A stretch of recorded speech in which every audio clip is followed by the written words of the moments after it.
Alright, everyone. We've got the jazz. We've got an episode. Looks like everything's good. So, during these countdown timers, I thought of something else we could do to kill time. And, what's it called? During the intro sequences as well. So, today, the first episode, this is really hard to write with a mouse, is Heart of Glory. So, what do I remember from this episode? What do I remember from this episode? I remember there were... my wireless mouse is skipping a bit. There were a couple of Klingons in this episode. You can tell because they have forehead ridges here. And they were like holding on to this little kid. And he was all freaking out because, you know, taking him hostage, and they were in some corridor. And there was someone looking very concerned. And then I think one of the crew members was like, hey, you can't do that. No.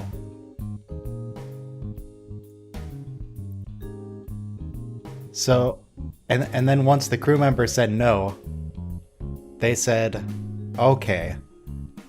And then they let the child go. And then it was fine. And that sums up today's episode, I think. And there's also the bit where they're on like some catwalk above the warp core, and people are kind of freaking out over there.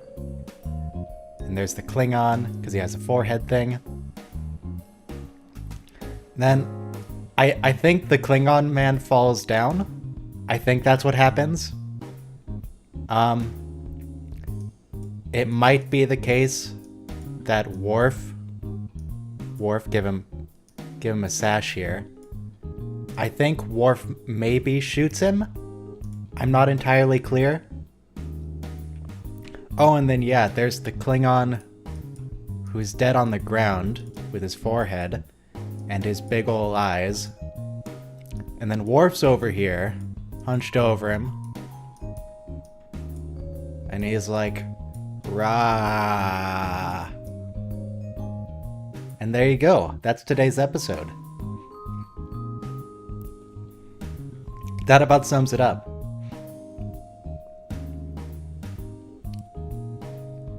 So we'll see how accurate this goes. I think Worf shoots him.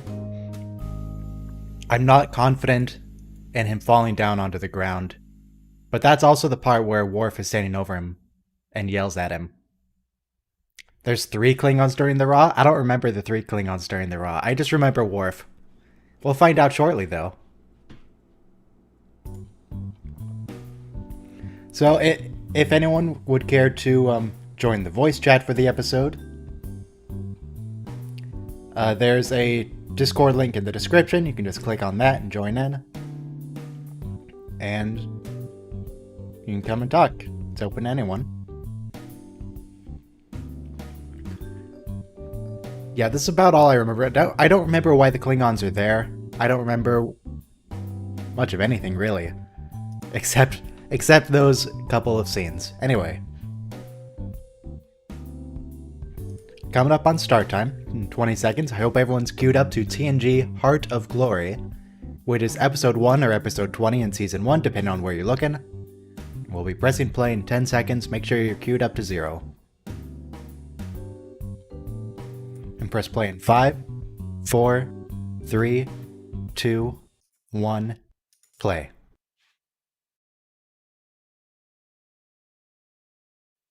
Alright, it's starting off very dramatic. I assume they're going to intercept a Klingon, based on how dramatic it is.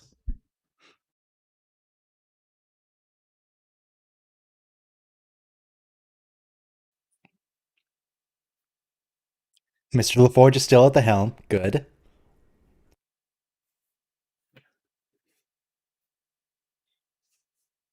Now they said neutral zone. The only neutral zone I'm aware of is with the Romulans. They don't... But it is season one. I mean, maybe they have a neutral zone with everybody. I think in the movies they had a neutral zone with the Klingons. A neutral zone with the Klingons. Yeah, during the Khitomer Accords, I believe it was. Yeah, maybe. I mean, those should be gone by now, but again, season one. Actually, no, by this point, the Klingons are in the Federation at this point in retconned canon. They should be best buds. This could also be maybe a Klingon intelligence mission. Looking at the Romulans, seeing what they're up to.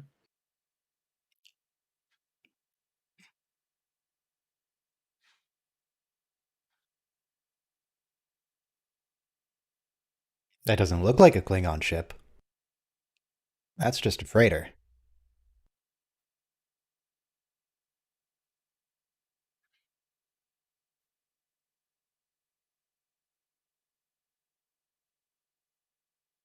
Okay, attacked by cloaked vessels, so that means it definitely could still be Klingons nearby. Bird of prey or something.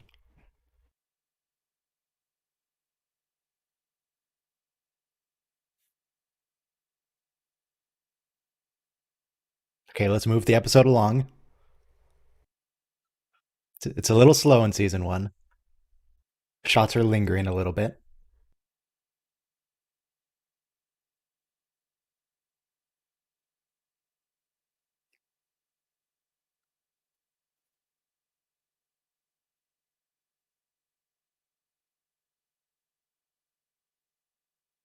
What?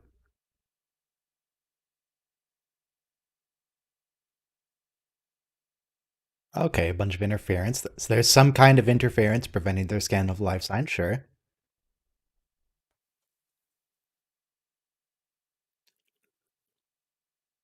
It's too bad this isn't season four where they could just scan the battle scoring and determine exactly what kind of weapon it was and who fired it. I have to go and do some detective work now.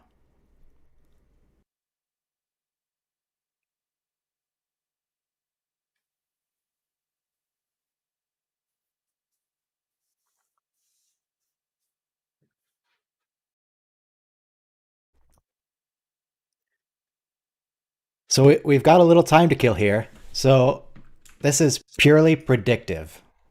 Purely predictive. So there's that cargo ship with like it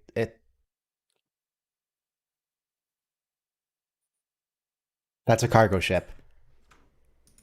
There it has engines coming out the back. Cargo ship.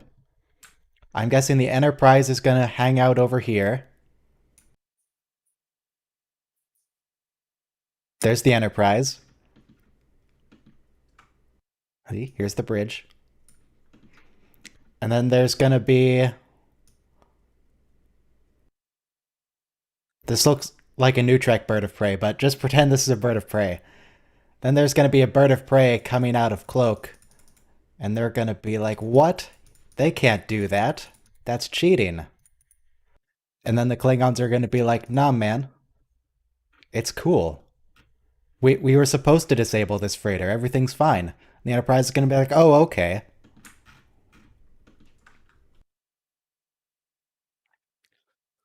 And you'll be like, hey, Klingons, you want to come over to chat about this whole incident? You want to come over? Let's be diplomatic. Let's talk about this. And the Klingons are gonna say sure, and then they're gonna go crazy when they're on board. That's my prediction. I really need to redo this freighter. That freighter doesn't look anything like a freighter.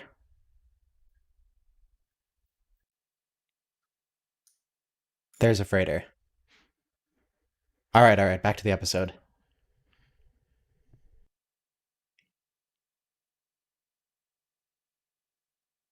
Yeah, Vaughn Armstrong. Someone mentioned him. He's here today. Vaughn Armstrong's pretty good.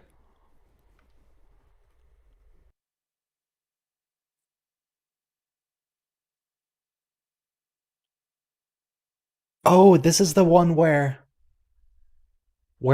Jordy's gonna link his visor to the Enterprise Wi-Fi. And then Picard's gonna be all he's gonna be really, really impressed by what he sees from Geordi's visor. He's gonna use that typical Jean-Luc excitement and childish exuberance like he does on the holodeck in the early seasons. I wonder if this was like super cost expensive or because this is the only time this appears in the entire show. I I mean, I don't think can't they imagine it ever was use that this. expensive. It's not even a good filter. Yeah, it's just a color overlay, but they never use it again. It's And like it they just seems really helpful. boosted saturation and that was it. Like really high saturation.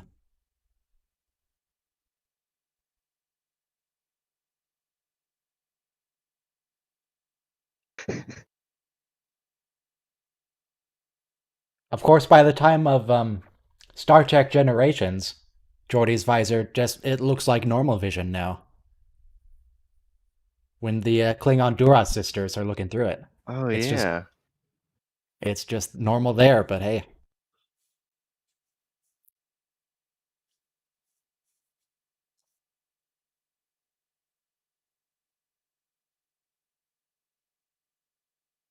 is that Riker? It is Riker.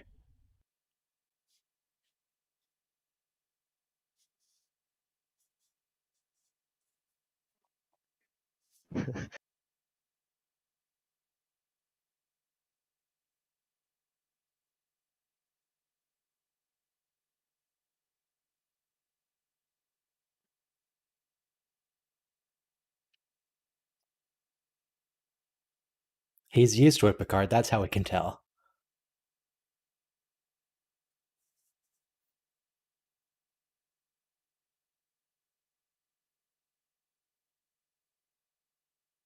Yes, the screen is supposed to be blurred, and you're not supposed to be getting any audio from the show. You're supposed to be queued up to your own copy of the episode because I can't show it because CBS will shut me down in a second.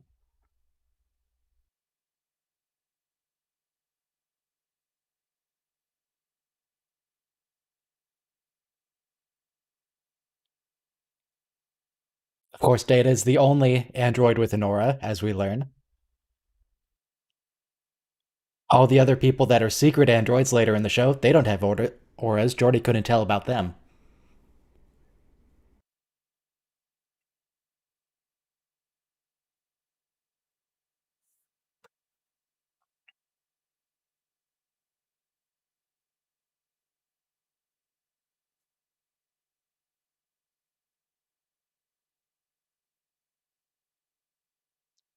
It looks like Data's gonna get an opportunity to be a strong man and lift up some heavy beam that traps someone. I'm guessing Riker's gonna get trapped, and Data's gonna have to pick up the beam.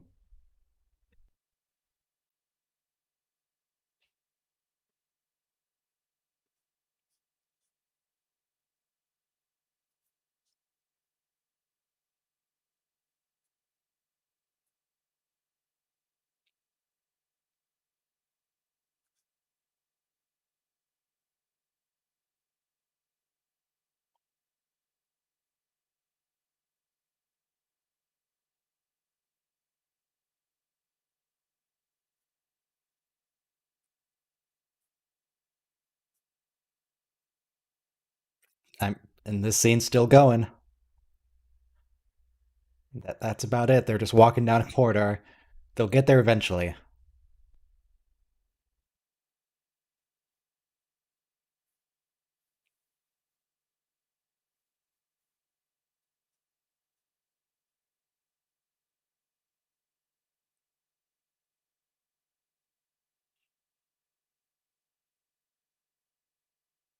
Next scene.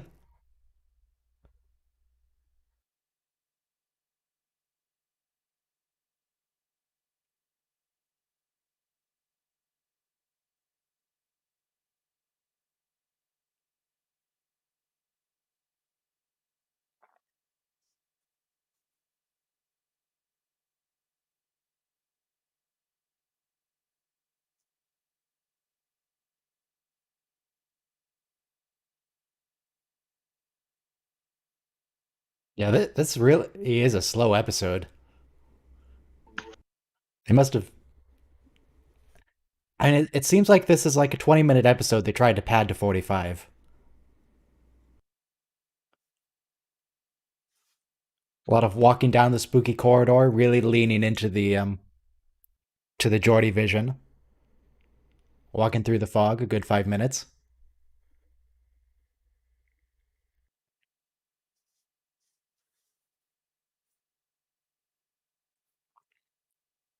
Ah, the electronic fizzing, meaning they can't transport from there because there's all that interference.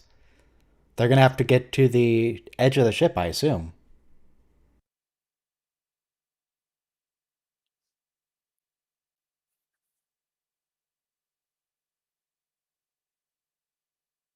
Run to escape to the outside of the ship, and on their run there, Riker gets trapped by the big steel beam. Data has to pick it up, and everything works out.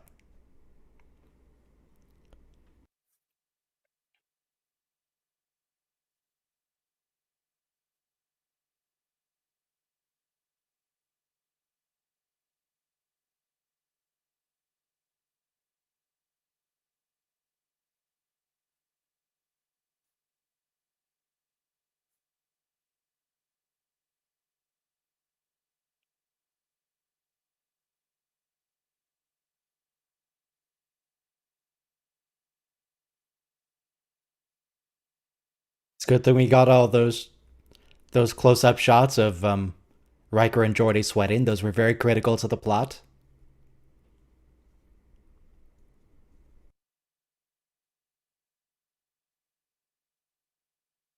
That's okay. Data can pry it open.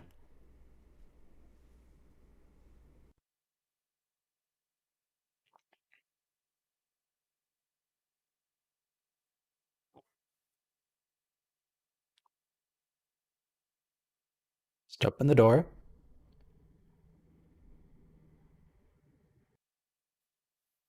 Data, that is the exact wrong place to try and open the door from. There you go. And try and push it forward. What's he doing with his hands there? There we go. My goodness, Data. Hey, it's the Klingons. And it's Vaughn. There's Vaughn.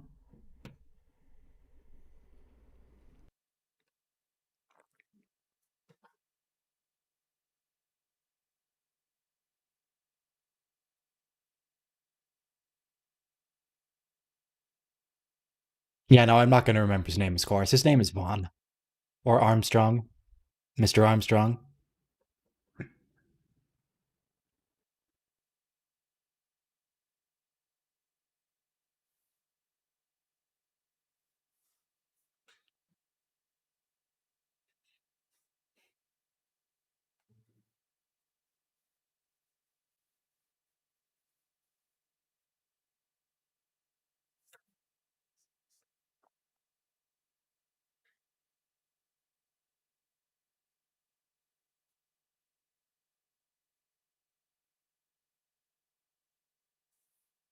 I guess the reason the Klingons are on a Federation freighter, or Federation cargo ship, is the fact that they are Federation members at this point.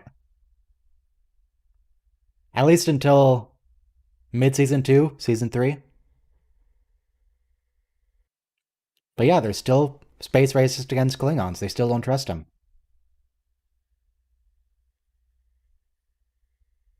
Wow, no beam collapsed on Riker. I'm quite surprised about that. Oh, never mind. They didn't successfully transport. Now they have to run to the edge of the ship, and something can collapse on him.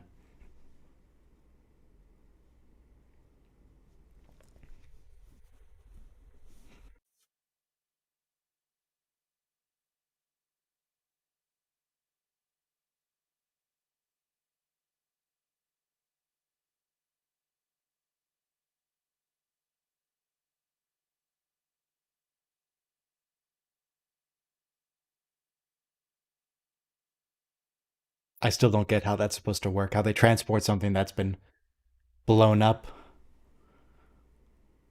Or they keep transporting something when the transporter itself has been blown up, but the cycle keeps going.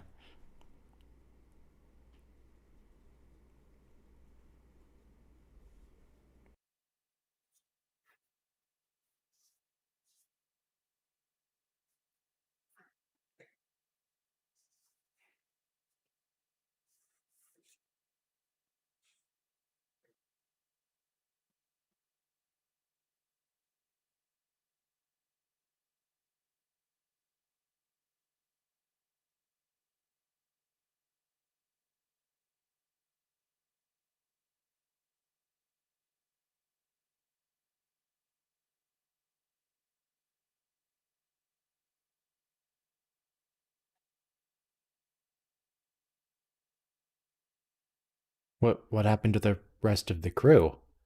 They didn't find any bodies.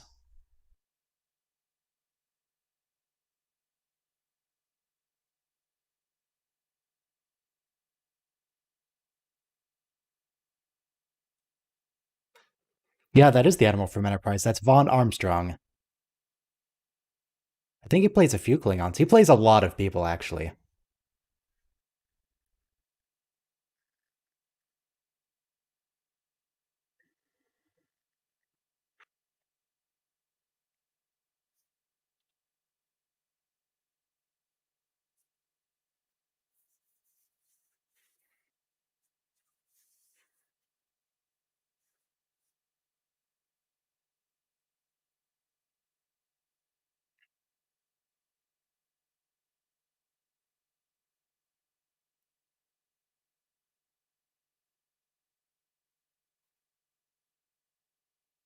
So they're clearly lying about the Ferengi. It was a Klingon ship that attacked them. So why are they wanted by the High Council?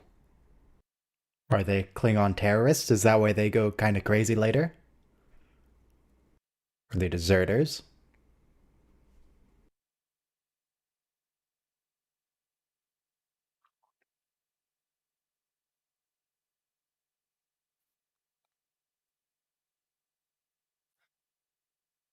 They are 100% lying, though. If I had to guess, I'd go for Klingon terrorist.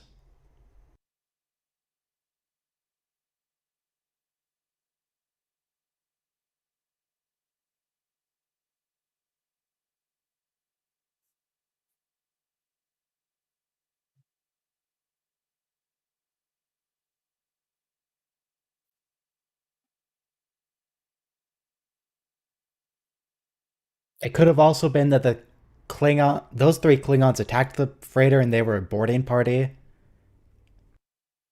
and then something happened to their own ship.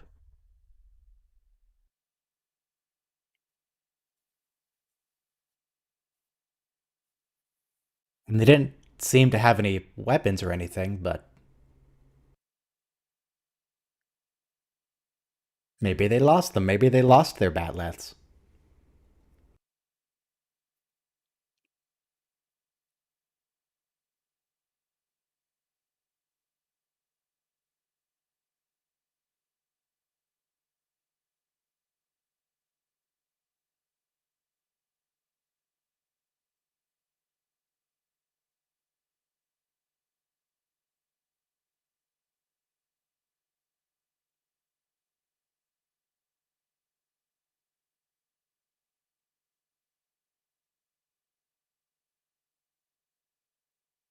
I mean, they're sure sounding like Klingon terrorists, referring to their allies, the humans, as prey.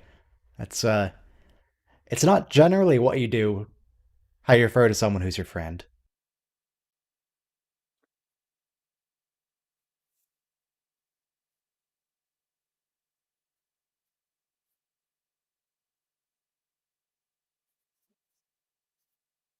Yeah, what do you mean you can't send information faster than light? In Star Trek, you can. That's what subspace is for. That goes way faster than light.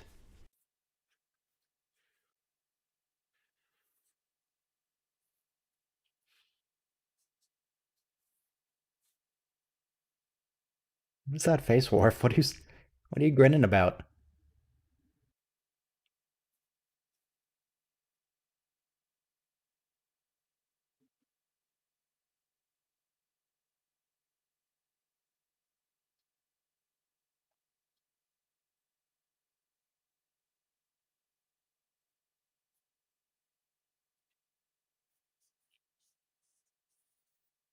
So look, let me try that sentence again.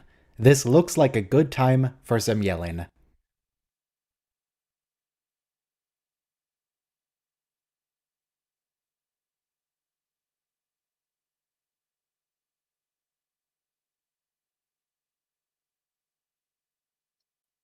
Yes, move it along. There we go. There's the yelling.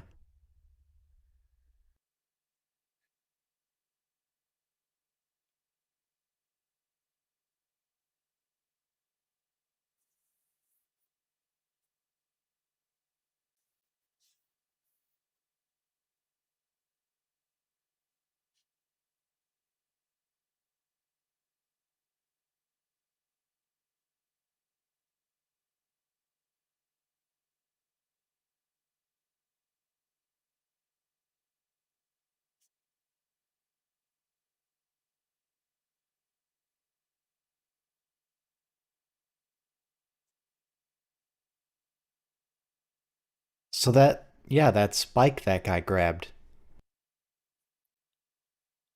Is that a USB drive? Does it have some sort of secret on it? Is it a data storage device?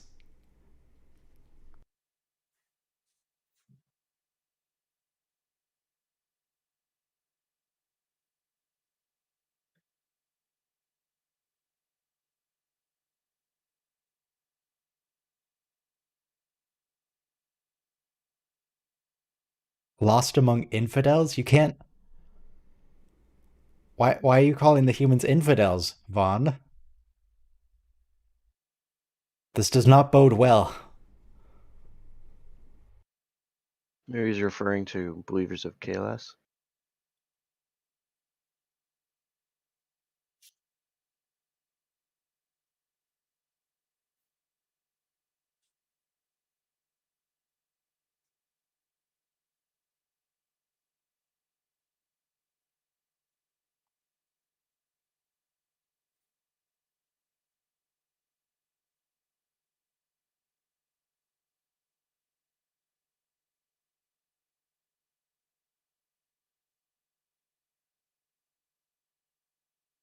His his foster brother returned to Galt.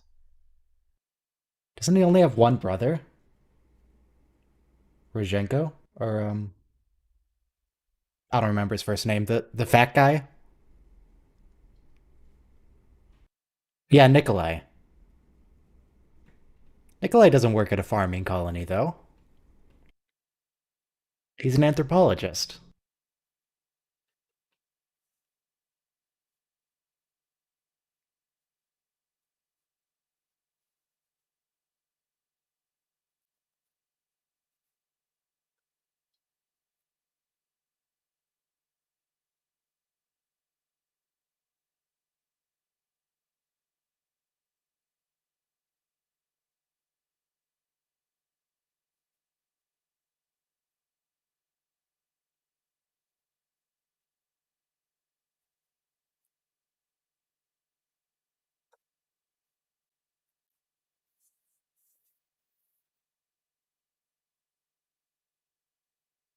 Why do you keep bad mouthing the humans, Vaughn?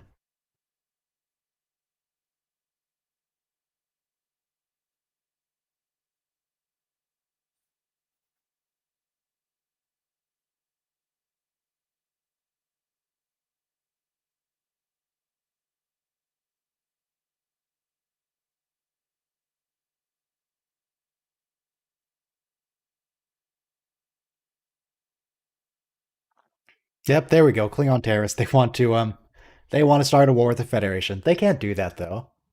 That's illegal.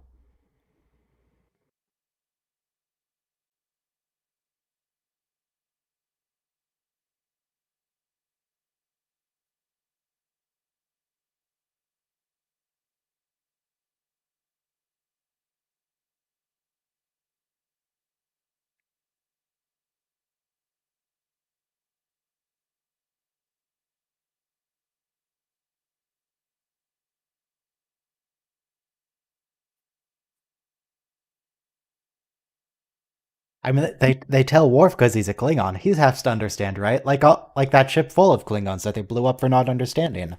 But Worf's different. They trust him implicitly.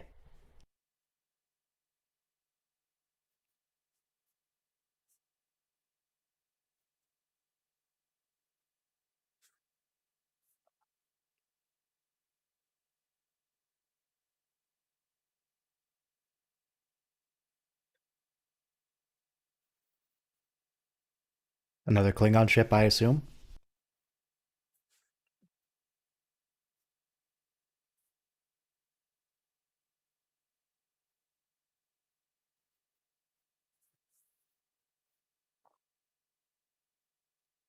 What are they doing in engineering? Worf, why did you bring them to engineering?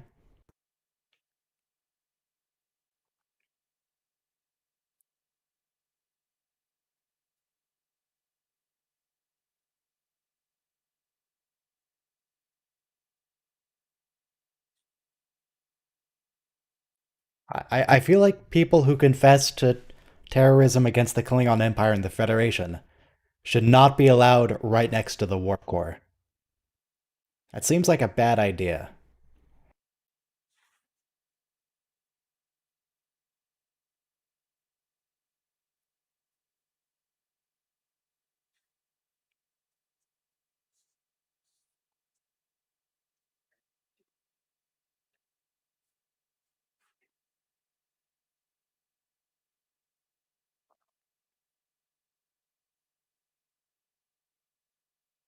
Oh yeah, that's a Klingon.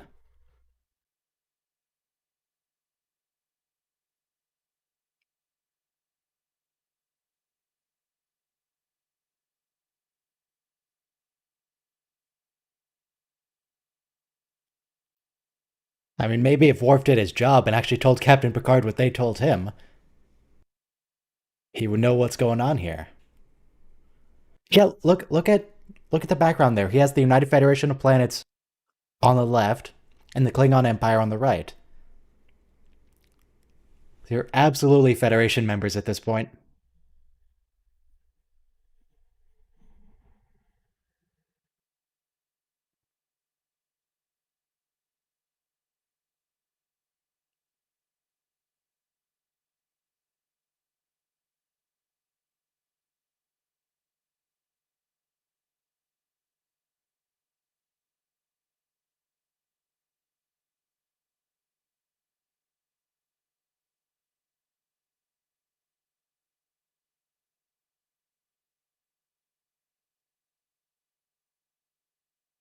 Wouldn't he allow them access to the battle bridge? He allowed them access to What? main engineering.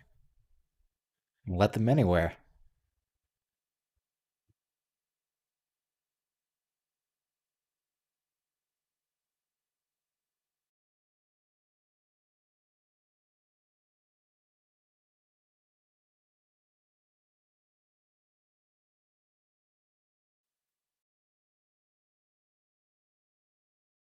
Oh, hey, it's that guy whose head is going to explode in a couple episodes again. Poor guy.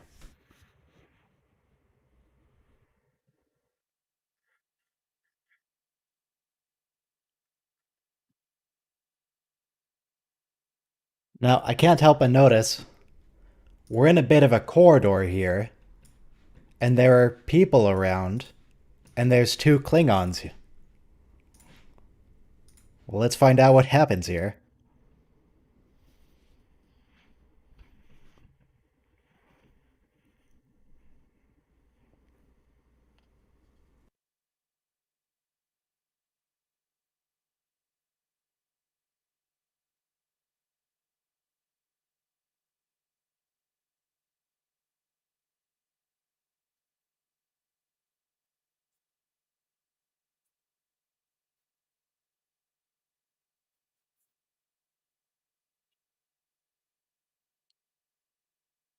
Yeah, don't worry about it. Klingon terrorist man only kills adults.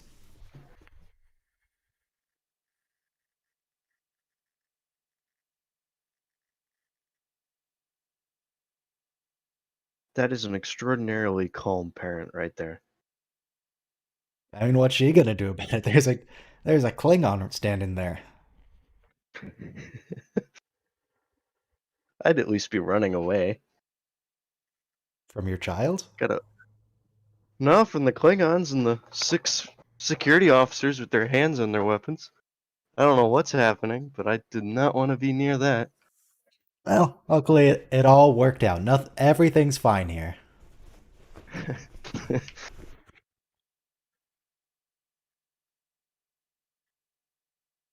You know what else Klingons don't do, Worf? They don't try to foment rebellion. And yet,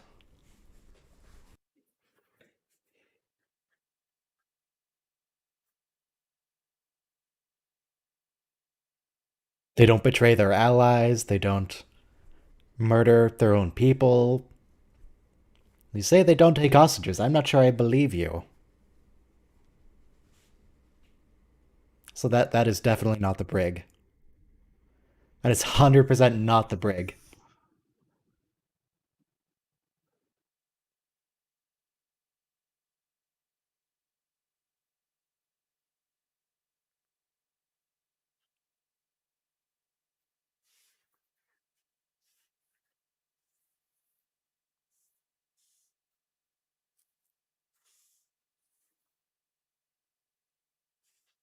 Yeah.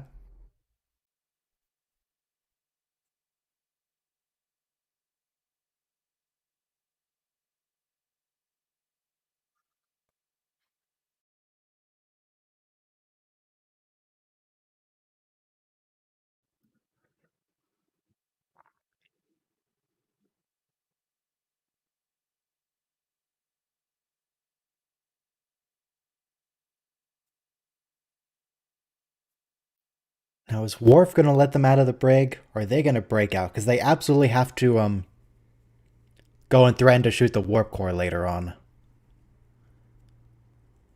I don't think Worf lets them out. I think whatever Vaughn said to the other Klingon, I bet it has to do with the boot spike he picked off the dead guy.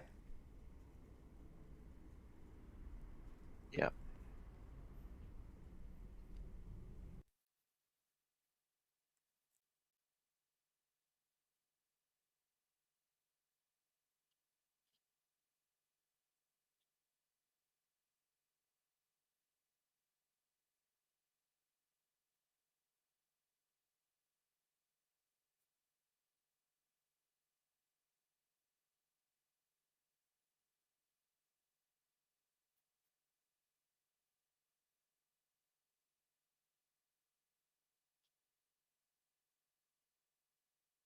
Yeah, don't execute them.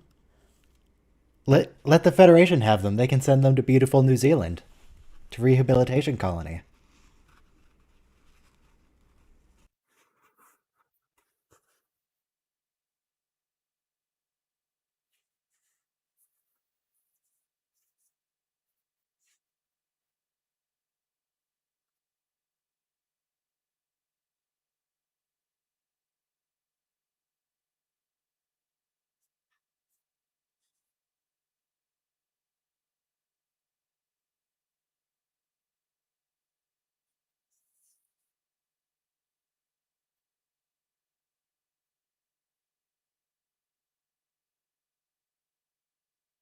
You know what the Klingons should have if they don't want to just shoot people in the back? They should have an arena.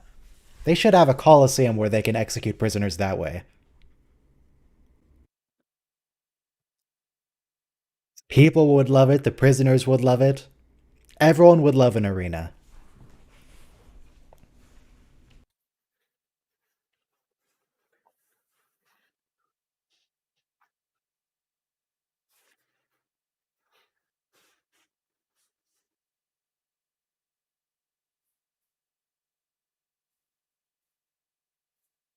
Oh, there's the boot spike.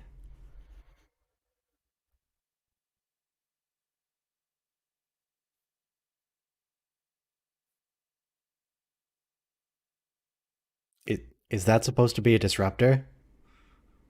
I think it is. Because that doesn't look great.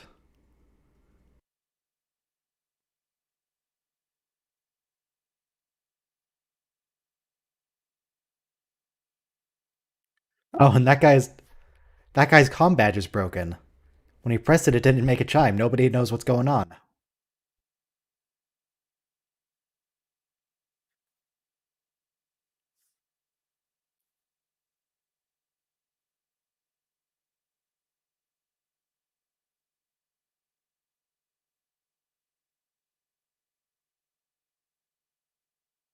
Oh, he doesn't get a raw?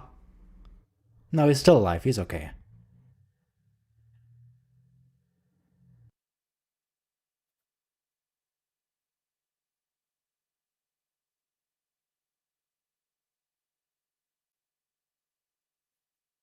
Oh, no, he's dead. Okay.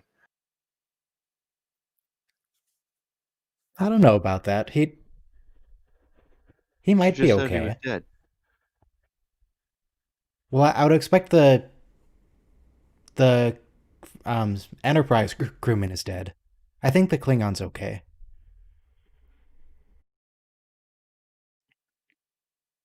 The Federation stuns people. The Klingons just murder them. Yeah. He did get shot 3 times, so maybe.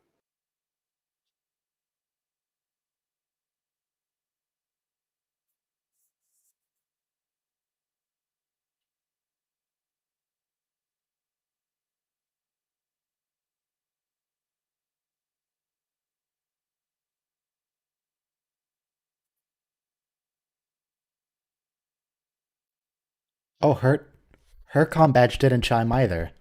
Nobody's comm badges is chiming when they press it.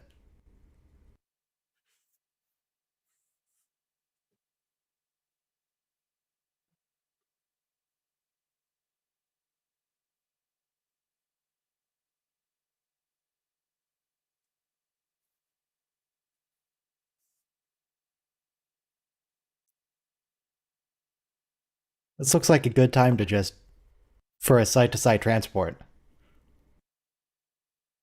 Just beam him back to the brig. It'll be fine. And bonus, the transporter can deactivate weapons.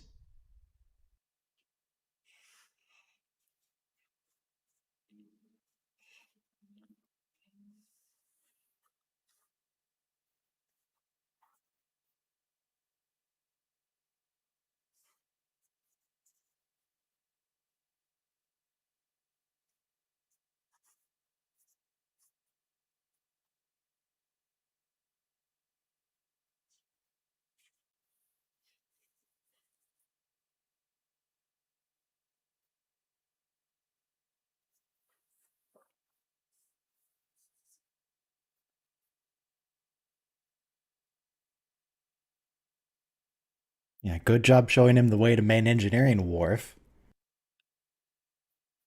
He would have no idea where to go. Well, I mean, he could ask the computer, and the computer would totally tell him.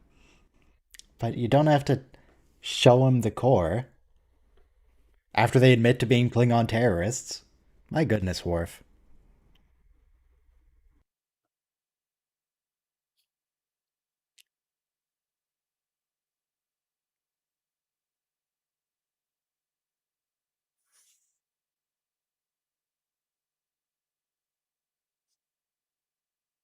The traitors of Kling. They're still using the term Kling. I'd really rather they did not keep using the word Kling, because it just sounds stupid, but they'll get rid of that soon. I forgot they use that anywhere outside of TOS.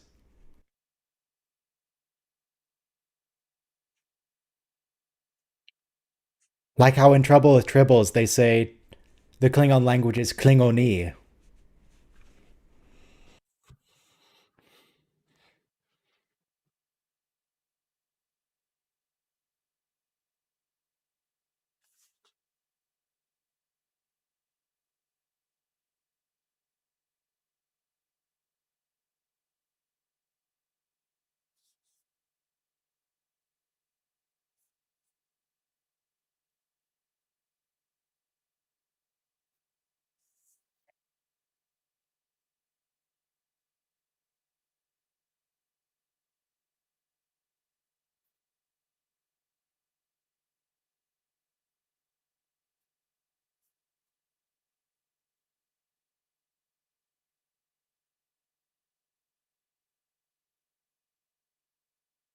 Are you sure about that, Worf?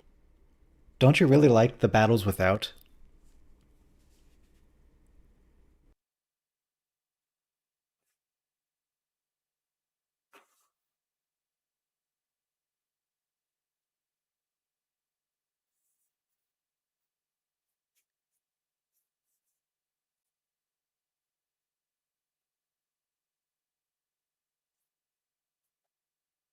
He's saying you're a terrible Klingon, Vaughn.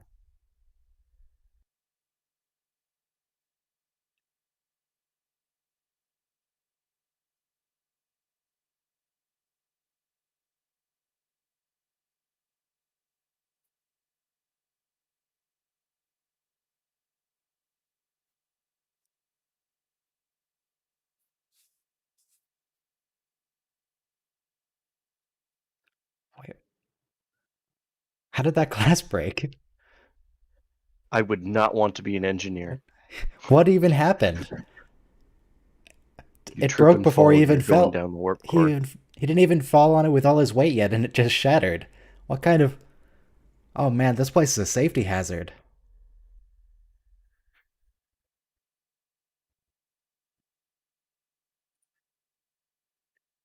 So yeah, see, Worf shoots him, and then he falls down to the ground, and people are there, and then Worf goes raw. See, it's all coming together.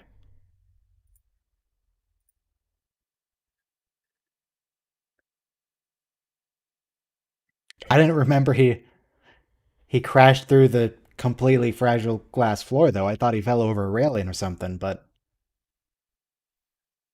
it's all coming together.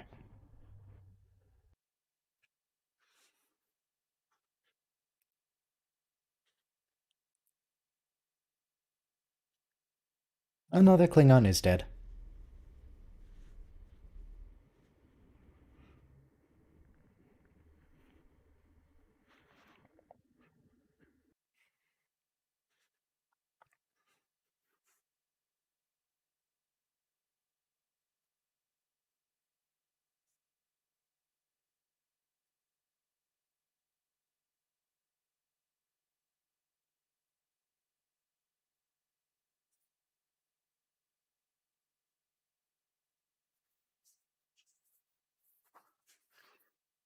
He does consider it. I mean, not him specifically. Worf would love to serve on a Klingon vessel, and does actually a few times. Most notably in the Klingon Civil War two-parter, Redemption. He just goes and joins the Klingon fleet instead.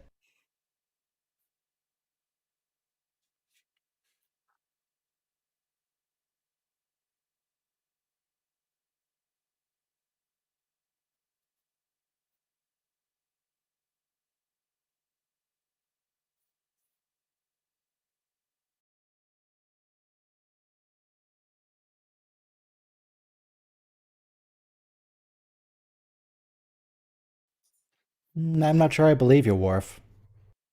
It sure sounds like you do want to leave the Enterprise. Okay, he goes and hangs out with Martok a few times. He goes to blow up a star. That was very nice of him. Well, he doesn't blow it up. He triggers some weird ejection from it. He goes and hangs out with that crew with the terrible luck. He loves serving on Klingon vessels. All right. So the next episode is one that I remember being pretty good.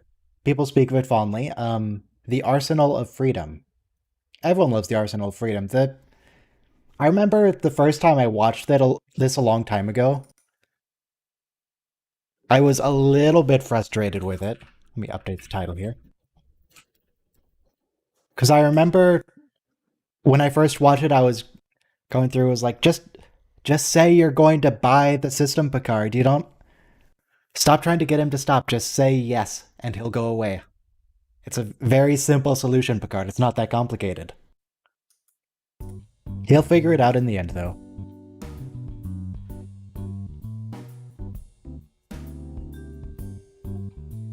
So what happens in this episode? I mean, obviously there's a planet, and then there's the Enterprise in orbit of the planet. And then they go down and they hang out with the guy who needs a haircut, because he has like hair on the sides and then he's bald at the top, I think. And then there's the... Oh, the sketch is blurred, that's right. There we go, unblurred. The Enterprise goes down to the planet, and then there's the guy who completely needs to change his hairstyle. And then if you guys remember The Incredibles, there was that spider walker thing. The thing that gets better every time you defeat it, and it learns and adapts to you. So they basically have to fight that, but it flies. These are wings, by the way. It doesn't actually have wings, it hovers, but you get the point. It's the spider walker thing that flies from The Incredibles. They have to go fight that. And then, while it's flying, they decide they have to shoot it all together. I think it's Riker, Data, and Tasha. So yeah, they shoot it all together, and then it explodes. But then it comes back again and shoots them, and then they all then these people all run away because they can't beat it. Riker gets stuck in a bubble at some point. Yep, that's right. He gets covered in just like gelatin or something. There's the big pit where Picard and Beverly are all hurt. And Picard delivers the line, some kind of underground structure. That's a good one. And then, yep, Data's up here with the team. And then he jumps down because he's fine, because he's an android. In orbit, there's another probe that's going against the Enterprise. This is what the Enterprise looks like, by the way. That's the Enterprise. That's how it looks. And the probe is going after them. So then it has to... Geordi's in command of it. So he does a separation where that part goes over there, and this part goes over here. And then it's just the saucer. And then it's just that part. And there's the neck. There we go. I'm getting to the atmosphere part, don't you worry. And then what else? I guess that part's next, actually. So then Geordi comes back, and there's the big planet here. And he's like, oh, the Enterprise's shields will be fine, but if that probe follows us in, then the probe is gonna blow up. So then the Enterprise goes, like, swoop through the atmosphere and goes back up. And then Picard talks to the guy with the terrible haircut. And he gives him a thumbs up and says he's gonna buy the thing. So he's really happy. And then the probe goes away. So there you go. That's what happens in this episode. There's the summary for you. Alright, so hopefully everyone's queued up. It's the episode The Arsenal of Freedom. I don't know what you're talking about, Chicago. I drew it, therefore my summary must be correct. Them's the rules. Let's press play in 5, 4, 3, 2, 1, play. And again, if anyone wants to join the Discord, the link's in the description. You can just click on that and join the voice chat. It's open to anyone.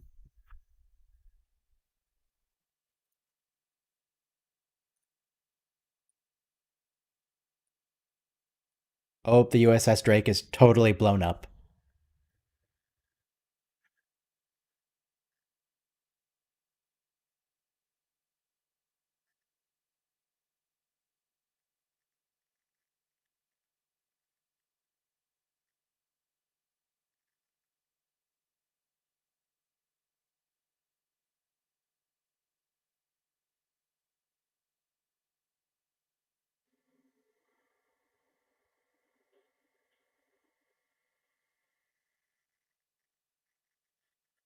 Whenever they say Minos, all I can think of is the episode Chain of Command, because they talk about Minos Corva a lot. But I'm pretty sure this is not, in fact, Minos Corva. It's just regular Minos. Oh, that's right. Going earlier in the episode, before they get to the parts where they start blowing up the probe, Riker goes down with his not beard, but I'm gonna draw it. And then he finds the captain. And then Riker's all, J'accuse, you're not really the captain, you're just a hallucination or a hologram or something. And then the fake captain goes away. That's right, that happens.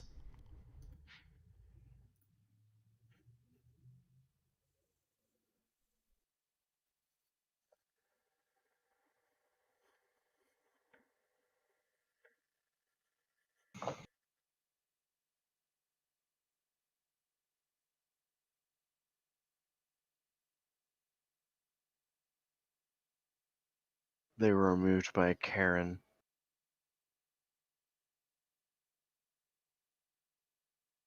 It's an automatic hail, Riker.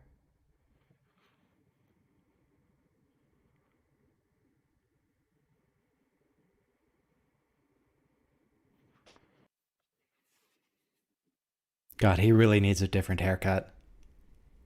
Mm. It's not good.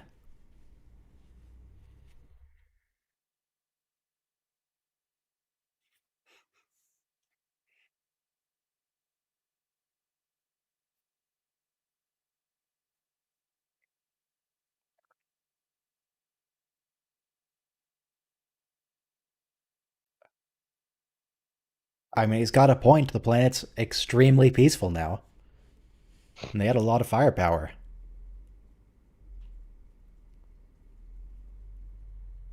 Yep, Data expositing for the slower members of the audience a little bit.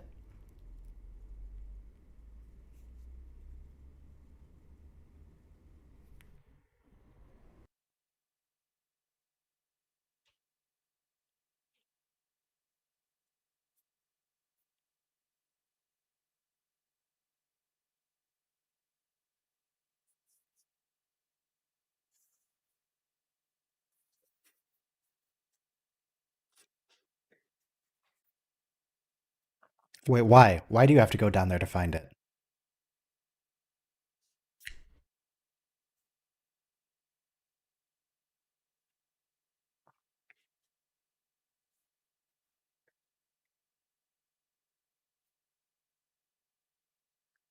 I'm not sure this is a good idea, Tasha. Why is everyone going down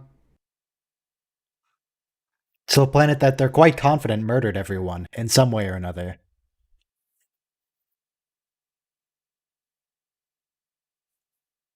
Do you want to like try and triangulate the signal, find out where it came from, and beam there specifically, or you're just gonna beam down? Yellow. They're just gonna beam down. It's a big planet, Tasha. Where are you gonna go?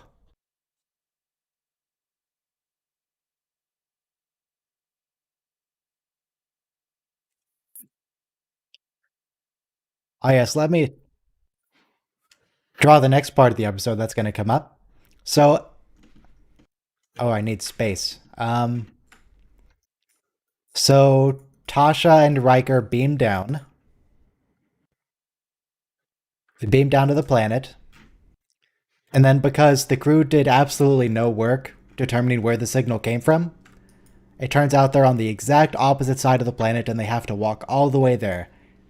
The rest of the episode is a multi week journey, trying to avoid the probe, trying to get home, trying to find their way.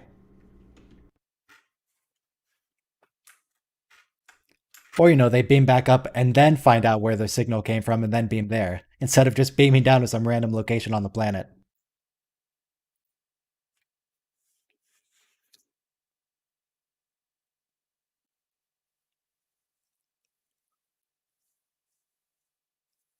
And again, the planet that they're quite certain killed everyone on it.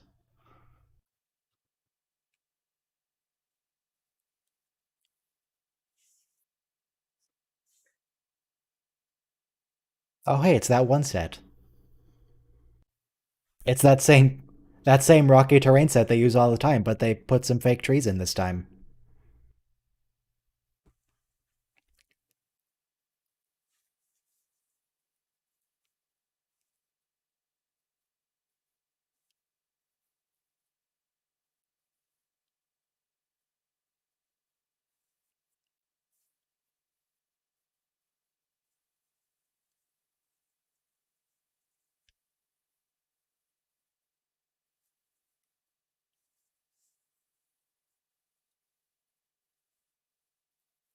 Okay, now they're gonna try and do some investigating. That's nice.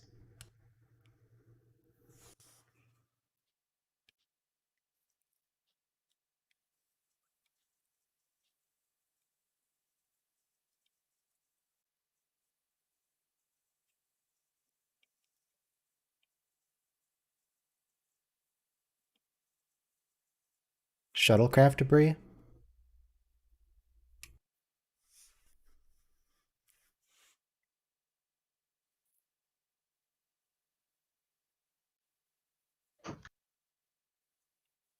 Looks like it's been there for a while though. I mean, I don't know how all that stuff got up there.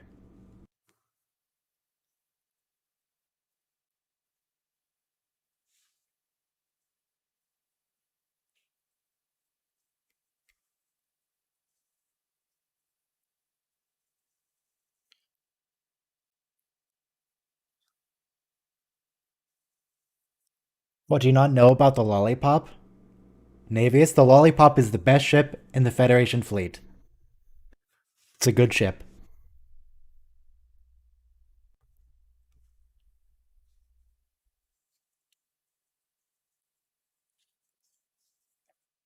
Yeah, see, there's the captain.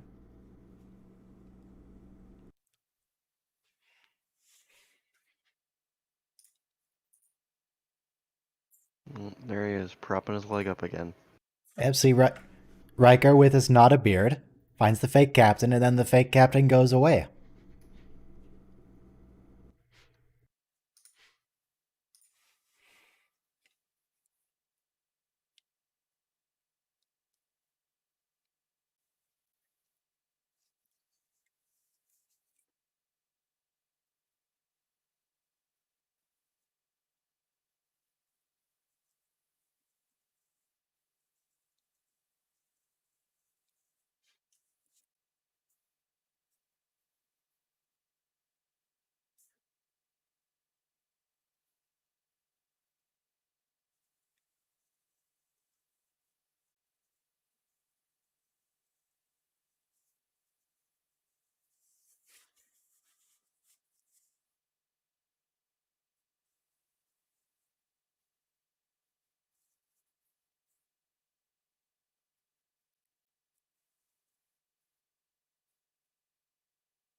Yes, Riker, tell me about the ship. How strong are the shields? What frequency do they run on? Oh, the lollipop.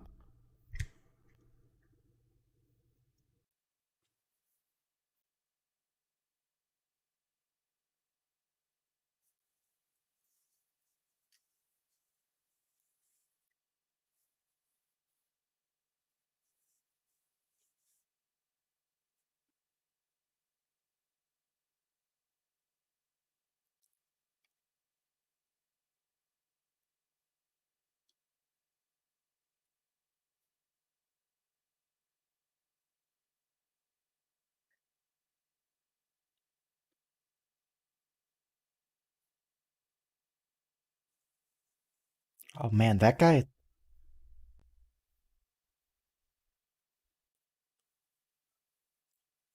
This captain, he must have been really unpopular with command.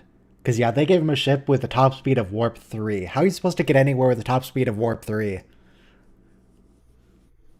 It's like 250-year-old technology they gave this man. I think they make shuttlecrafts faster than that now. They totally do. Oh, hey, it's the probe. That is clearly not dangling on a wire, thank you.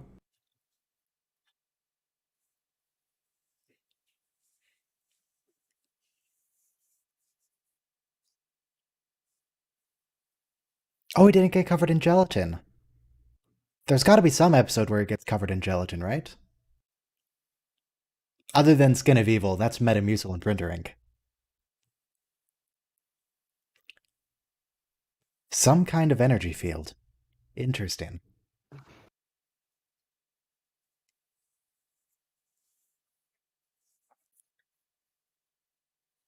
Also, in that earlier shot, when Riker had just been encased by it, William Frakes was still kind of leaning back and forth, and the shell effect was just holding completely still.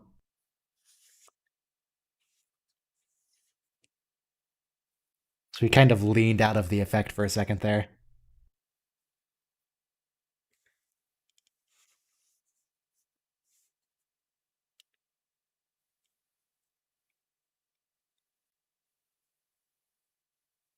William Frakes? Yeah, that's his name, right?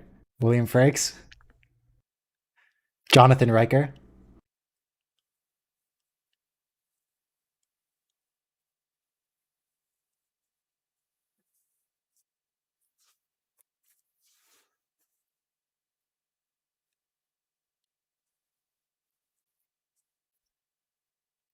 I mean, yeah, beaming down doesn't really make any sense. I don't know why he's going. What's he going to do about the energy field? Does he just want to see Riker? What's going on here?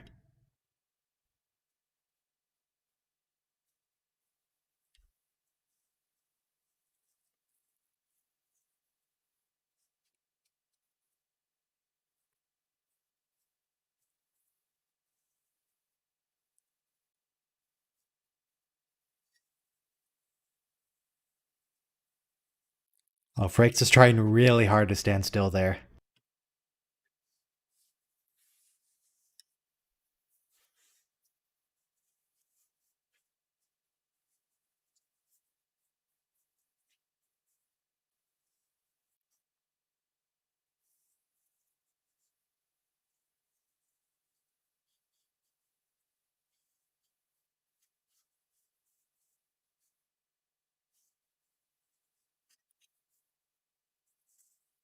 Oh, I think we've hit more than three some kind of this episode. We've gotten quite a few. We got some kind of energy field, some kind of stasis. I think there was another some kind of force field.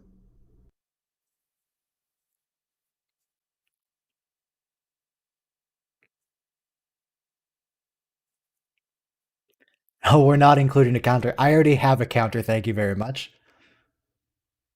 A quite complete counter of all that.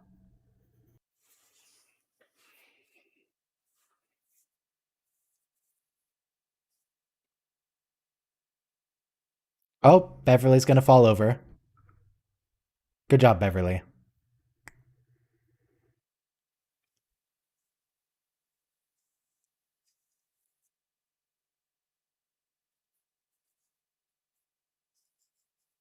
It's some kind of underground structure.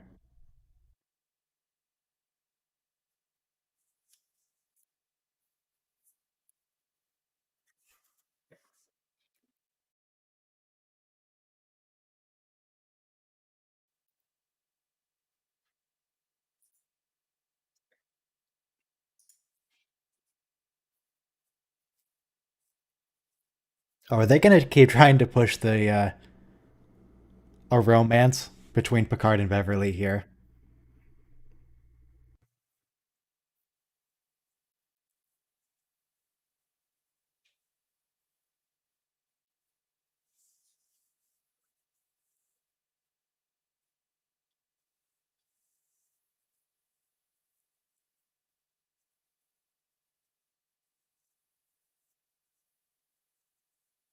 Yeah, how long do the batteries on those things last? Oh, now their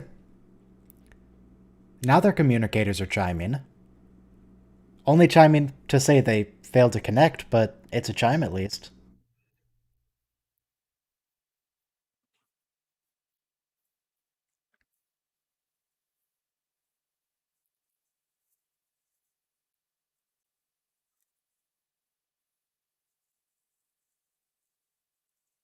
Hey, Picard, do you want to try to hail the Enterprise?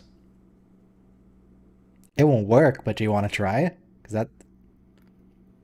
There we go.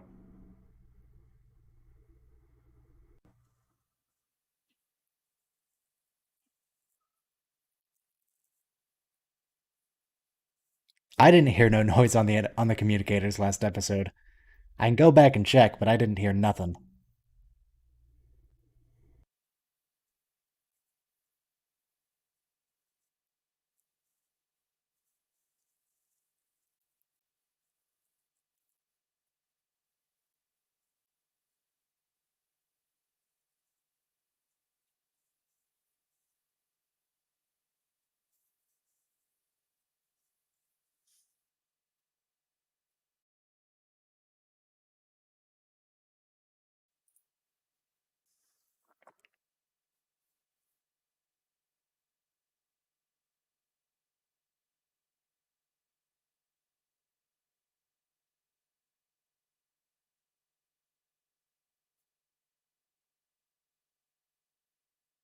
He did it.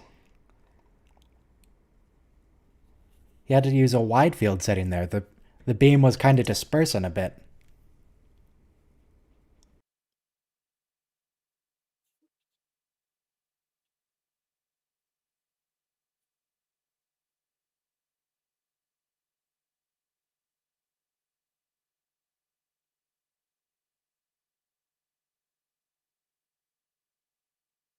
Yeah, Jordy knows what's going on.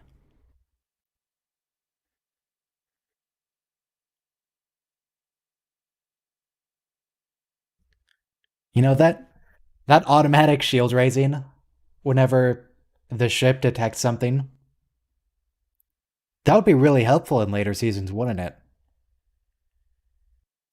That would be really nice.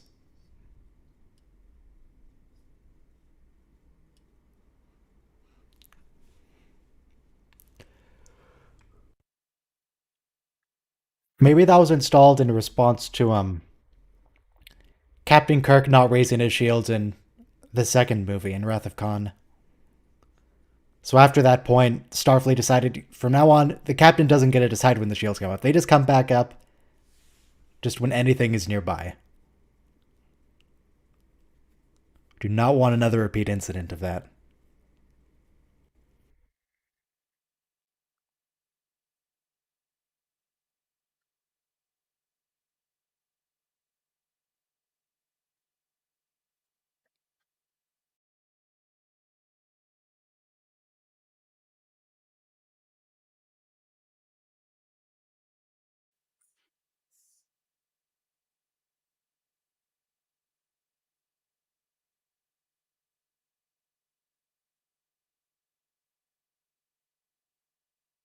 I'm not sure about that, Commander Logan. I bet Commander Logan can't even do a barrel roll under a blast door as it's closing.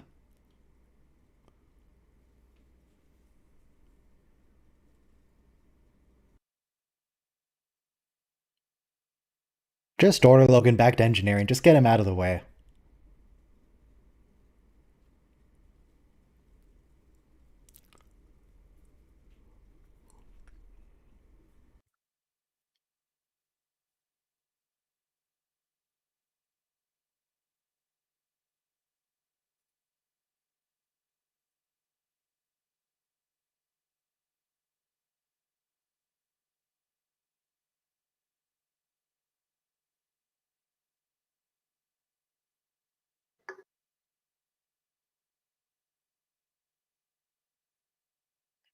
Now, if the chief engineer was Mr. Argyle, the bearded man,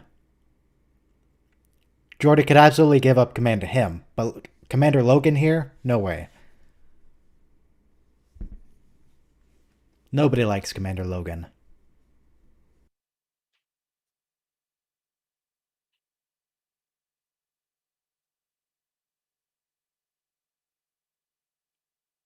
I don't know that he's actually commander. I see it. He has two pips, so he's full lieutenant. I guess I just call him commander.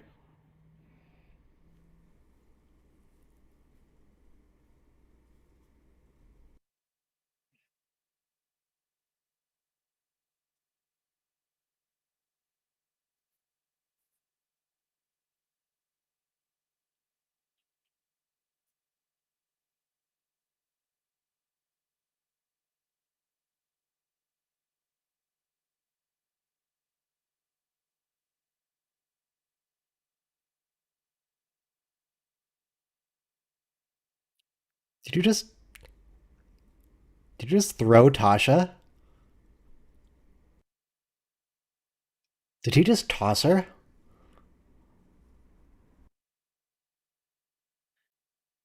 Also, yeah, that wasn't Brent Spiner, but that's okay.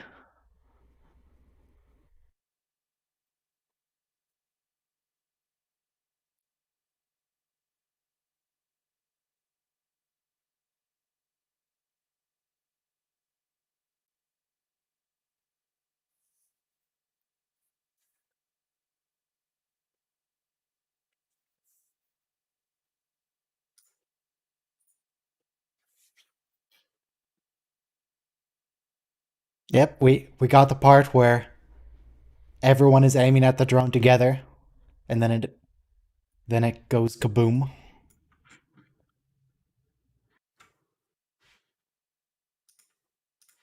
But yeah, that next one's gonna come in. It's really gonna mess with them. It ain't gonna work next time.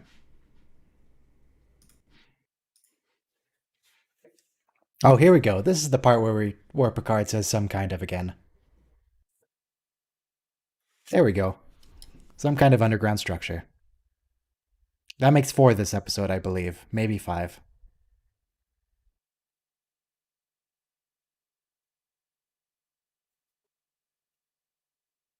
One more after this? Okay. It doesn't look like you've lost a lot of blood, Dr. Crusher. Oh, okay. That makes more sense. It's like there's barely any coming out of your head. Your arm looks okay. Why did you not inform him of this sooner? What's he gonna do about it? She didn't want to be a nuisance. She wouldn't want to inconvenience him.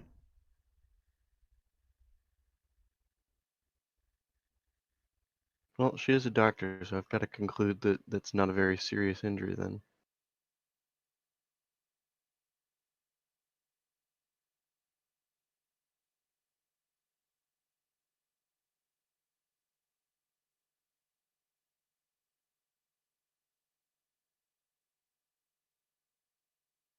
How should he know what they are? You're on an alien planet, Dr. Crusher.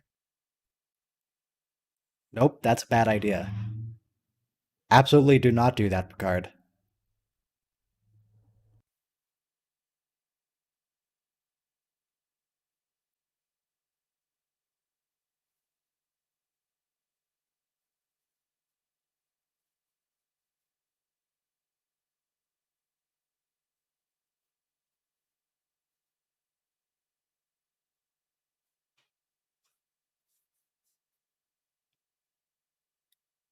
Are you sure about this, Dr. Crusher? This is alien plant life. You don't you don't know what else this thing's gonna do to you, even if it is a clotting agent. Oh, it's a clotting agent. Oh, it's also poisonous. Yay.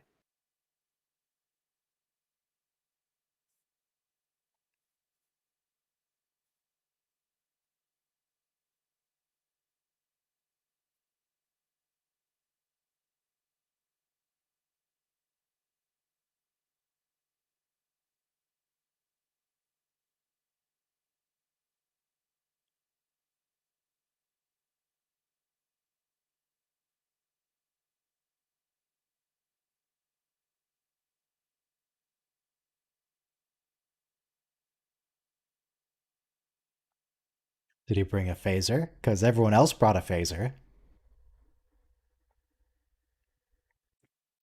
He could phaser a rock. He didn't bring a weapon, did he? Say just lost it in the fall, along with their medical kit.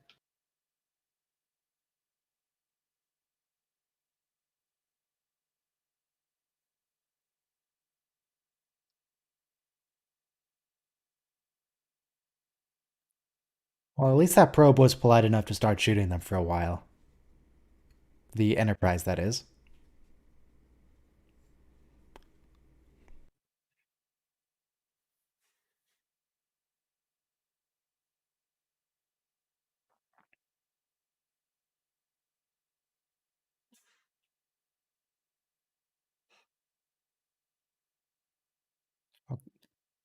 Is Logan gonna show up to witness this?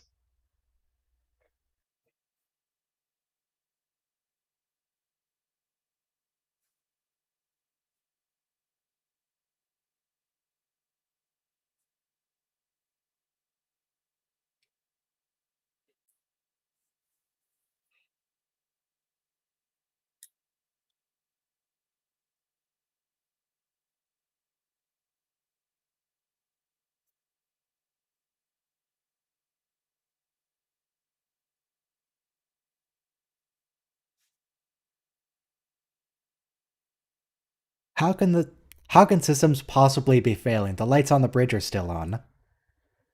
Everyone knows when systems are failing, rocks come out of the ceiling and the lights turn off. Those are the rules.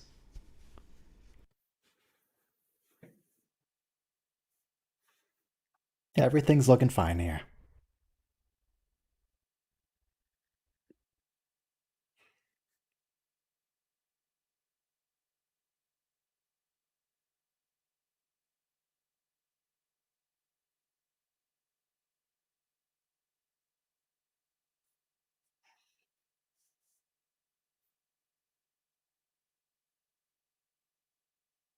Oh, come on, is Logan criticizing him for breaking orbit now? Logan just said to break orbit like 10 minutes ago. And the situation's gone worse since then. What do you want, Logan? What do you want Jordy to do?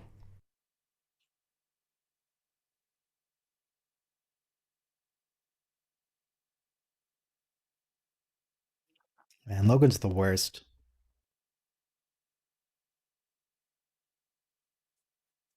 What? 28 seconds, you say? Exactly 28 seconds.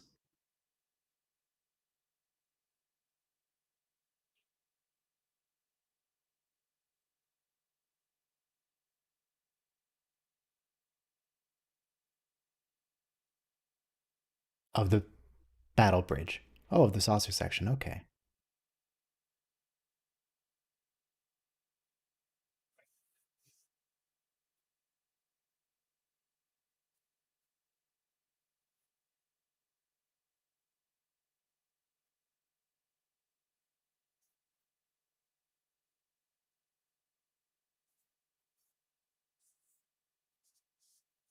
Yeah, I wouldn't worry about not being able to see it. Jordy's very used to not being able to see things. He'll be okay. Also, Jordy, you're not the captain. Stop touching the captain stuff.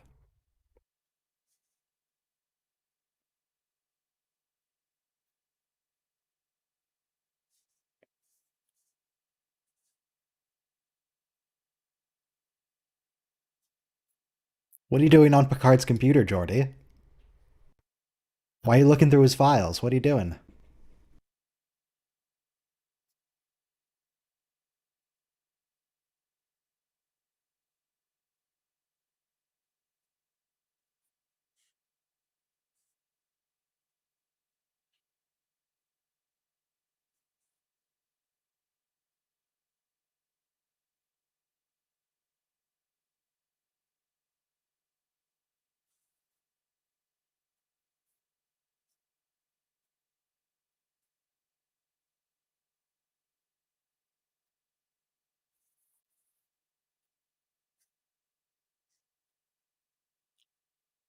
Have they reported back to Starfleet yet? Have they sent any messages about what's happening?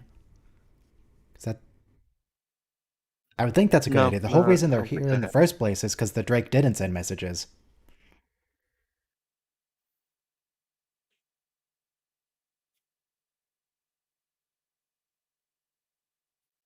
If they just tell the rest of the fleet what's happening, maybe they won't send another ship to its death.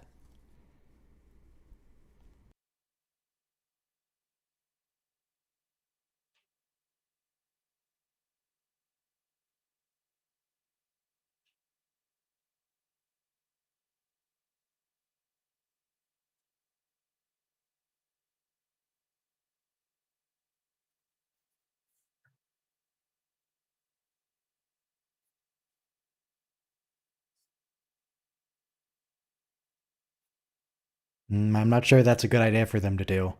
This guy gets kicked out of command in just a few episodes.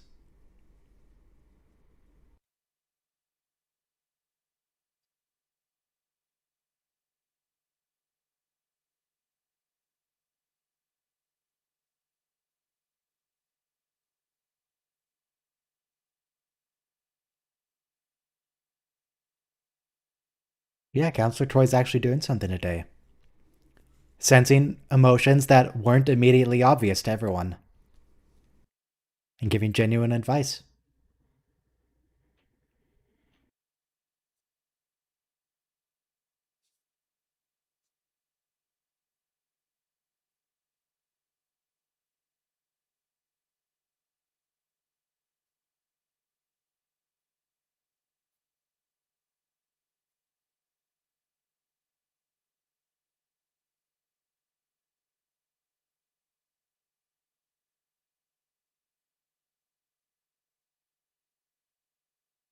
Is that is that supposed to be the computer voice? Or is that someone on the main bridge? Because that wasn't Major Barrett.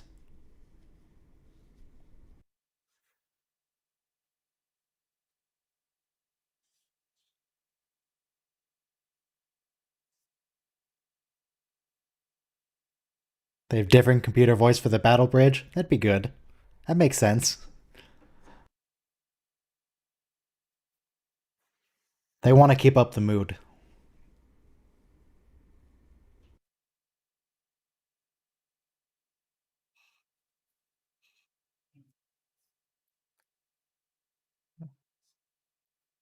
Beverly seems to be doing okay, actually. Oh, now she's hurt again. She remembered she's supposed to be dying.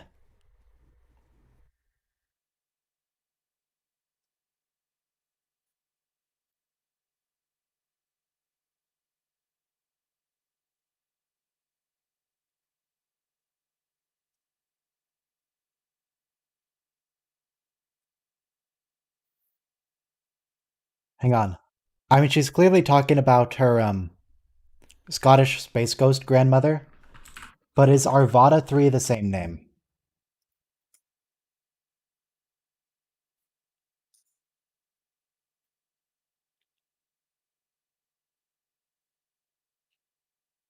No, Arvada 3 is not the Scottish one. This is, her grandmother was on Caldo's colony.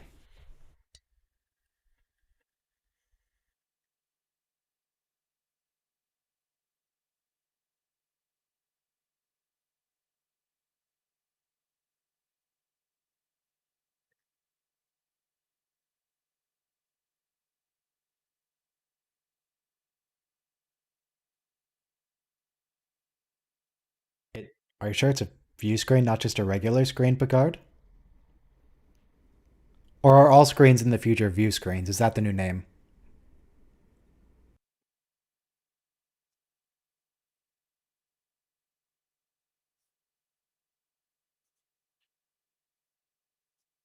Ah, there it is.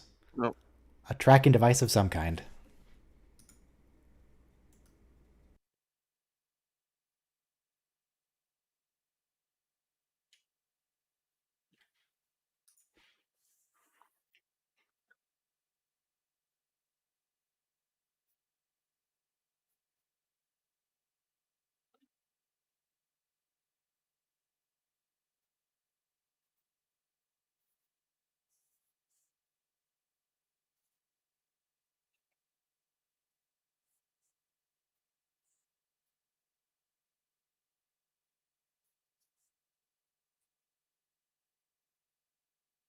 Of course. How else are you supposed to demonstrate a weapon, Picard? You demonstrate something made for killing by killing things.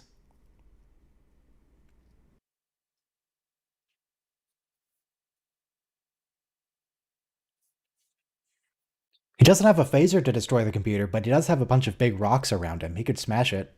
He shouldn't, but he could.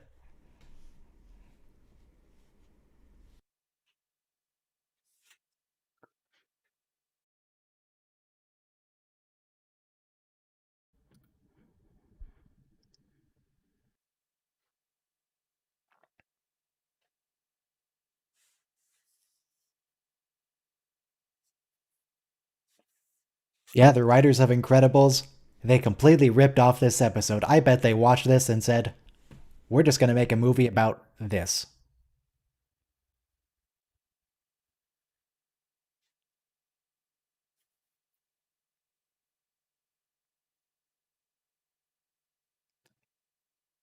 Notice how no one here is wearing a cape? They took that from Star Trek too.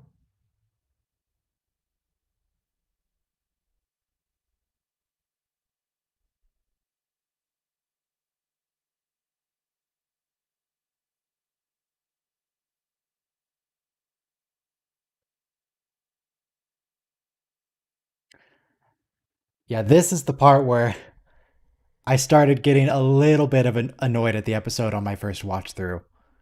I was just shouting at the screen, just offer to buy it, Captain, and he'll stop the demonstration.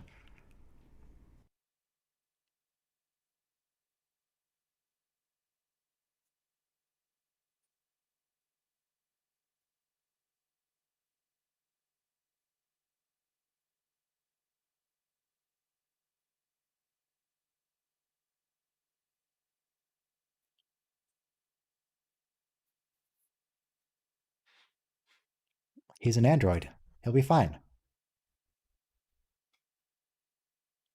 See, Picard and Crusher are stuck in a hole, and Data jumps down after them. It said so in the drawing, therefore it must be true.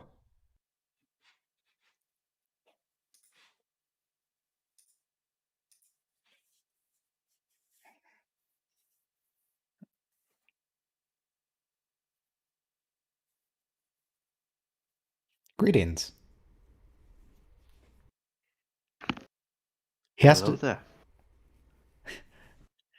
General Data. He is a bold one.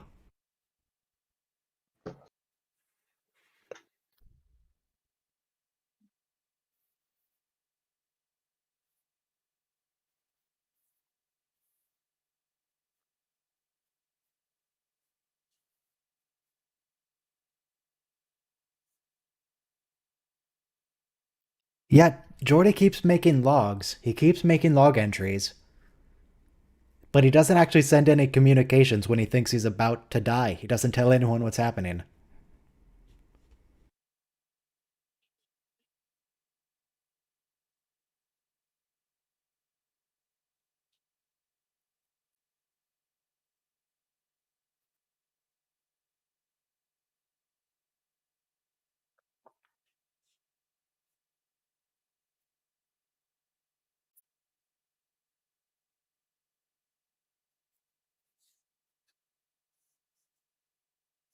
Geordi's being nice and comforting based on Counselor Troy's advice earlier. Very polite of him.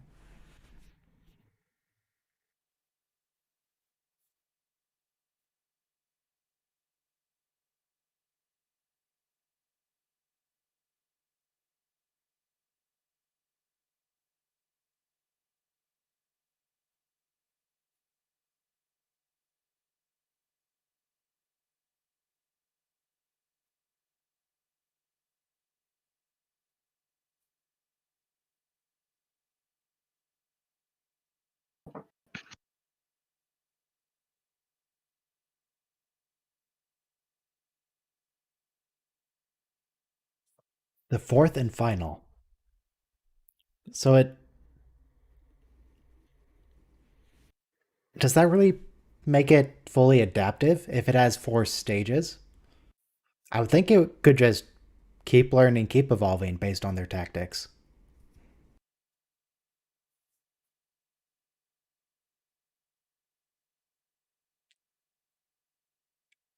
Because I mean, its tactics haven't actually been that advanced so far. It held still in the first place, then it moved left and right, then it moved left, right, up, and down. It wasn't that much more advanced.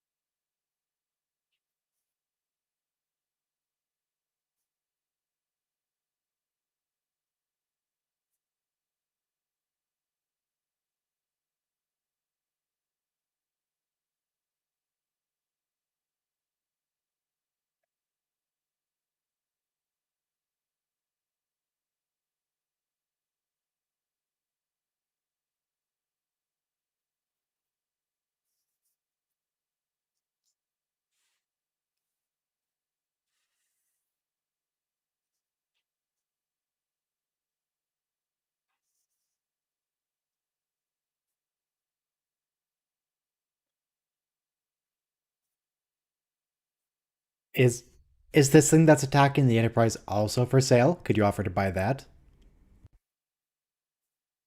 Separate weapon system?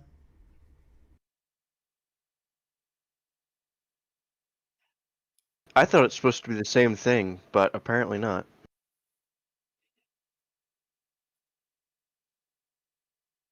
The different salesman that controls this one, I guess. This is the premium model.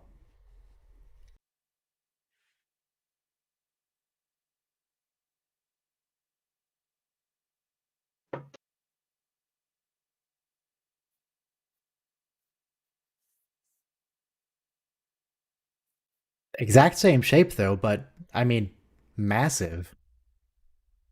That thing's like as big as a nacelle.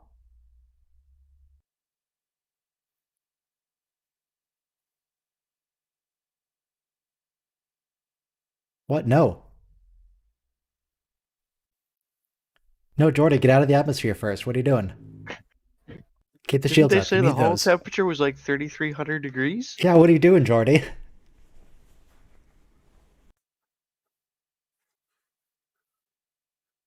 I guess it worked out. I guess heat re-entry heat is only a thing when you're being shot at.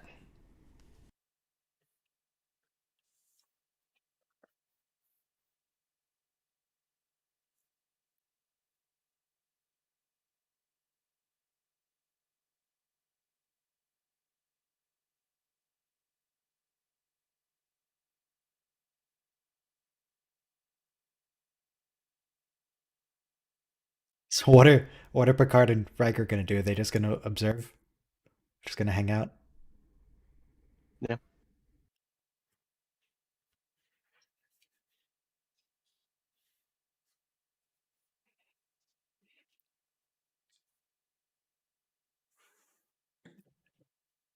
I guess they've been really busy lately, so they just want to take a break. Let Jordy handle it.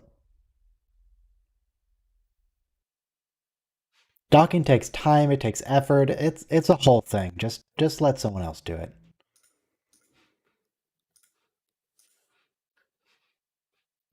Yeah, next episode. It's the one we all know and love. It's the drugs are bad episode. It's the dare episode. TNG Symbiosis.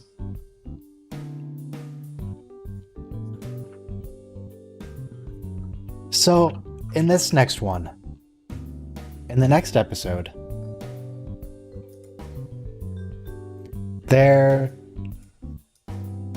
I mean, that looks like a carrot, but just pretend that's a syringe. This is the drugs episode, where I think there's two groups of people,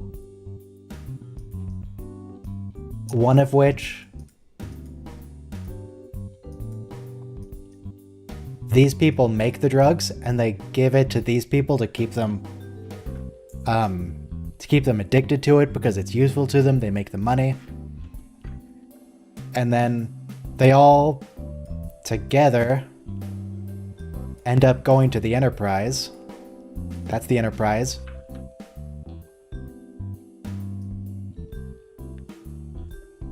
And Picard is there and he's like, why would you ever do this? Why would you do the drugs? And then Wesley is there too with his rainbow sweater. He's like, I don't understand the drugs. Why would you do the drugs? And Tasha's there. And Tasha's like, because they make you feel good and strange at the same time. And then Wesley's like, okay, and then he goes away. And then he goes and he takes the drugs. No, that doesn't happen. Tasha's gonna probably mention something about rape gangs.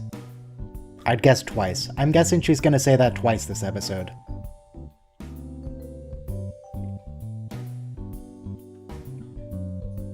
And Dr. Crusher, with her medical cape, is all like, you can't give these people the drugs. If you give these people the drugs, they're gonna keep doing the drugs. And she says that to Picard, who's mostly bald, where Beverly has her long hair. There we go. He says that to Picard, and Picard is like, but we have to give them the drugs because if we don't, that'll be interference. And then Beverly's like, if we... Oh, is the countdown missing? I missed the play button. There. I missed the play button. And then Beverly's like, but if we do give them the drugs, that'll actually be interference. And Picard's like, you know what? That would be interference.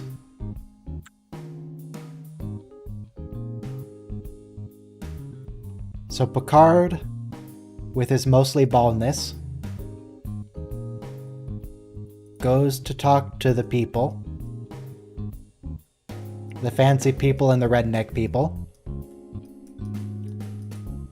And he's like, you know what, guys? We're not going to do anything for you. And these people are going to be like, but you're going to mess with our money. And these people are going to be like, but you're going to mess with our drugs. And Picard's going to be like, yeah, but hey, whatever, man.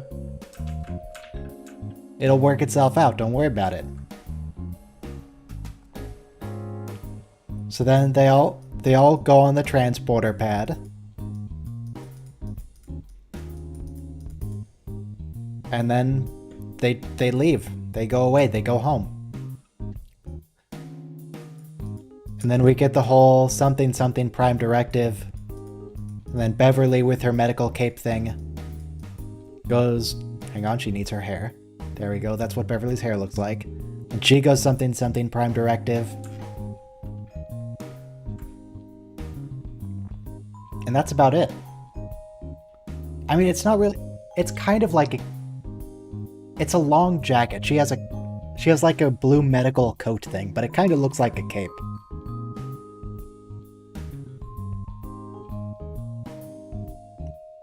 That's about all I remember. I know the fancy people deliberately got these people addicted so they can keep going with the money, and the redneck people think they're gonna die if they don't get it. Oh right, these people are selling it to them as if it's a cure for a plague. And it was originally a cure for a plague, but then it turned into just heroin. So that's what's going on there. But they would really rather Picard didn't stop them doing it. Because, I mean, they want the money.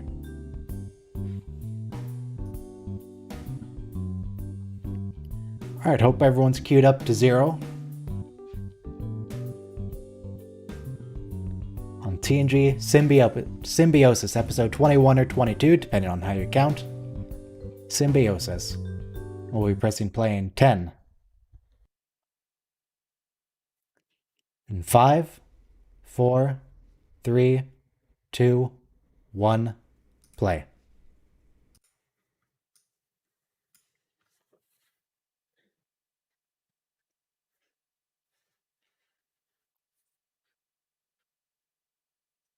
Got the old-timey TOS hailing sound. It's good.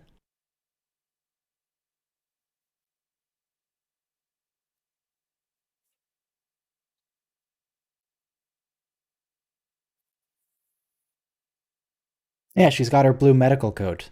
But sometimes, right now, she's actually wearing it like a coat, but sometimes it'll be sort of more open and very loose about her shoulders, so it's very cape-like.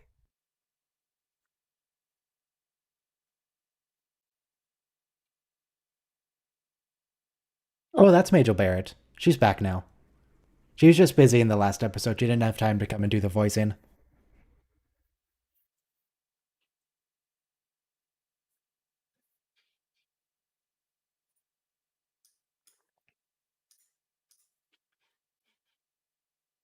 Yep, that sure is a star.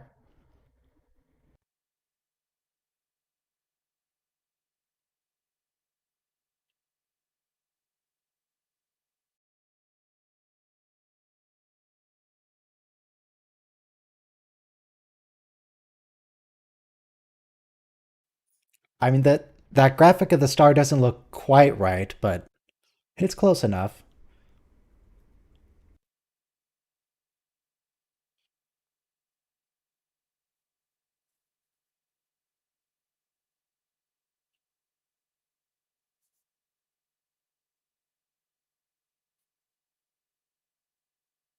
So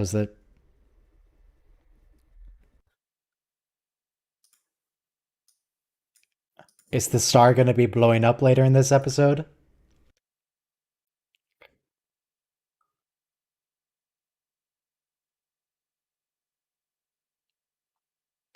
Are you sure you want to be this close to the star? Clearly your systems can't handle it, Captain.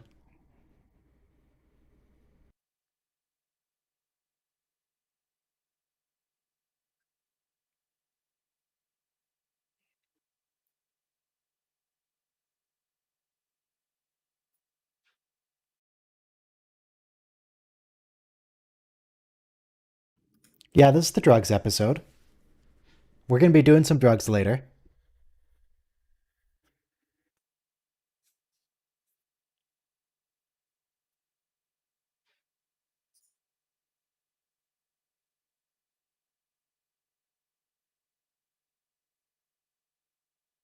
I'm not sure this is a good idea, Captain. Your ship's already kind of struggling here.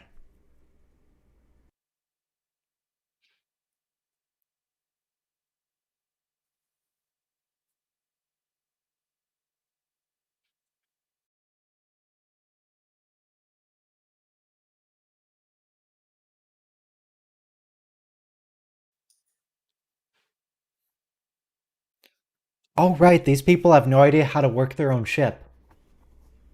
They don't know how to do any of the repairs or anything on it because they're completely dependent on the fancy drug making people.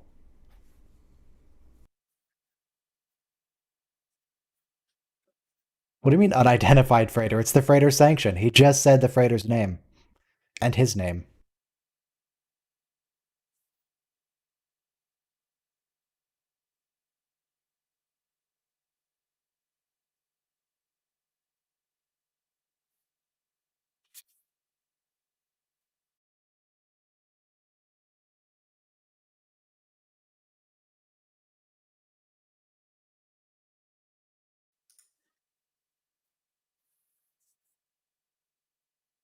I see. So he's currently falling into an atmosphere and he's about to burn up. Do you want to maybe speed up past warp 2, Captain? I mean, you can go like 50 times faster.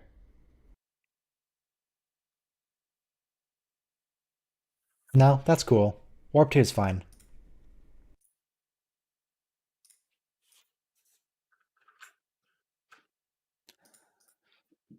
So yeah, this person is trying to fix his ship, but he has no idea what to do. They're basically pack leads. They look for people to make them go, but they don't. It's about all they got.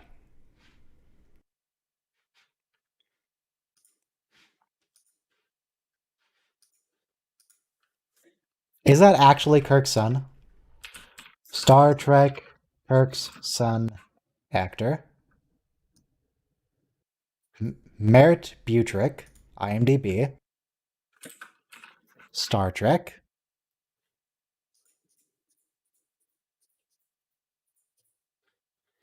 Yeah, that's him. That's actually him. Star Trek The Next Generation, episode Symbiosis, he plays Tajan. On their cargo ship, I actually forgot its name already.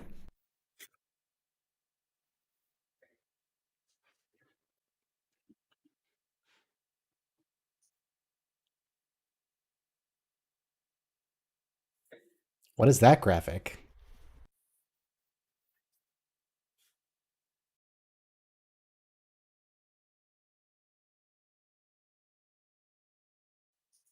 I mean, apparently it wasn't that urgent.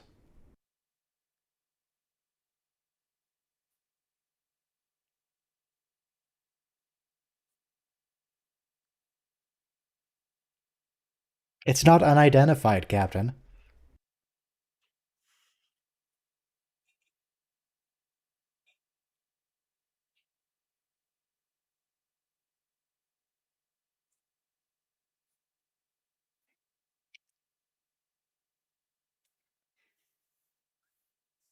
There we go. Now he remembers the name.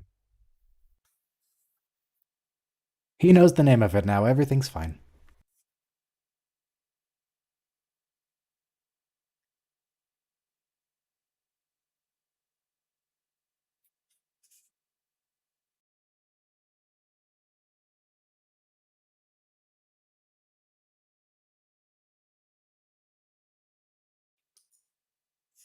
Yeah, these basically are just drugged out pack leads.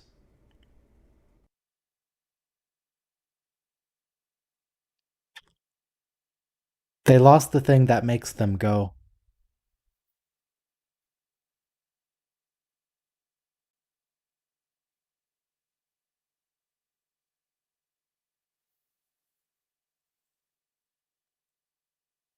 Captain, are you sure you want to be talking about this? Do you maybe want to tractor them away from the planet or start beaming people over? Worf just said their ship was going to blow up in a couple minutes.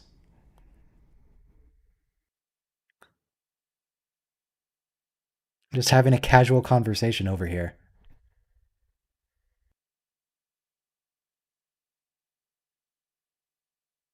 Captain?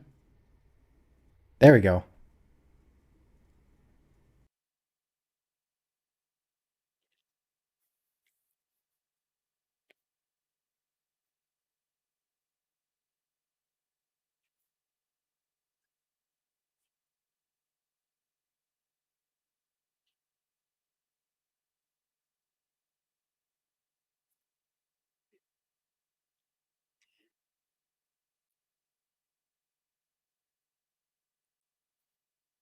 You know what the Enterprise could really use here?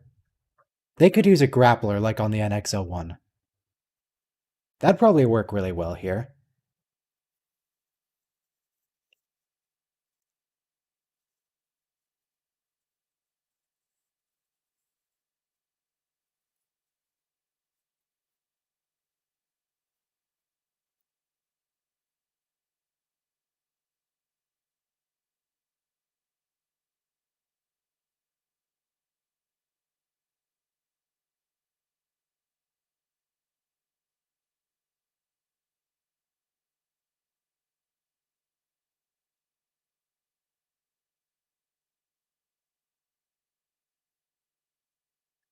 Jeez. You don't know how to align a control coil? I'm sure everyone here knows perfectly how to align a control coil. It's the simplest thing.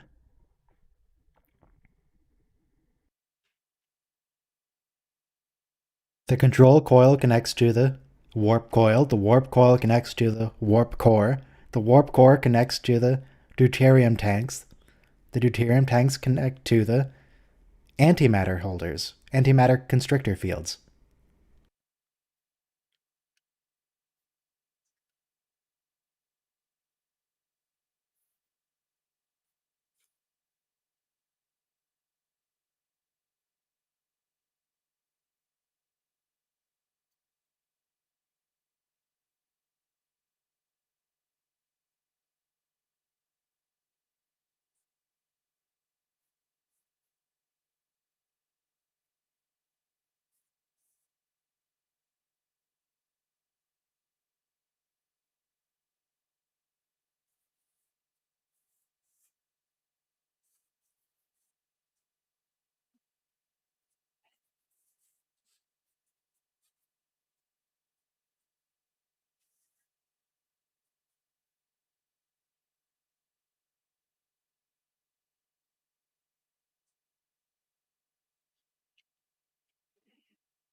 Does he know how to do that?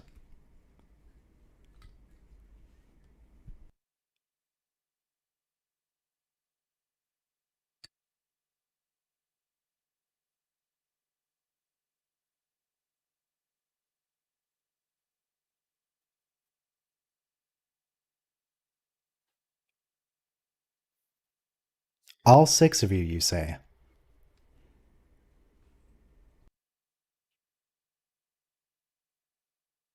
How, that sure doesn't look like a person. That looks suspiciously like drugs.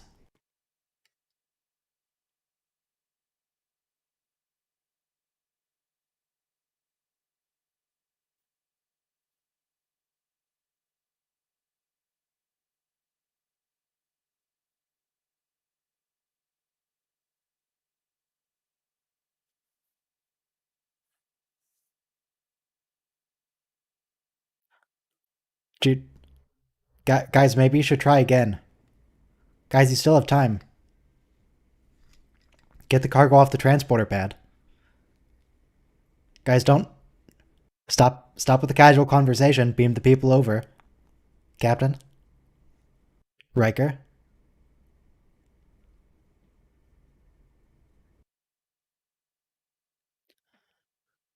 Because you wasted a good 30 seconds chatting about this thing. The freighter's going to explode in another 30. Okay, I appreciate that line from Riker, just completely giving up on these people.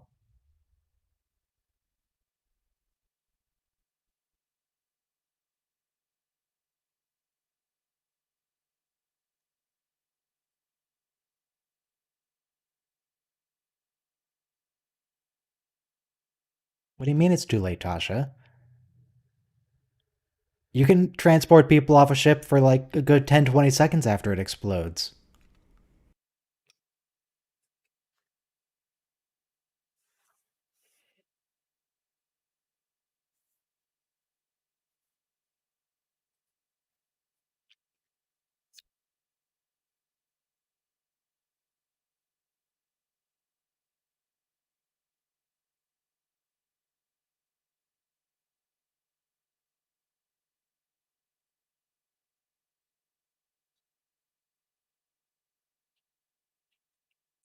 Do you really just want to see it, or do you want to take a sample of it?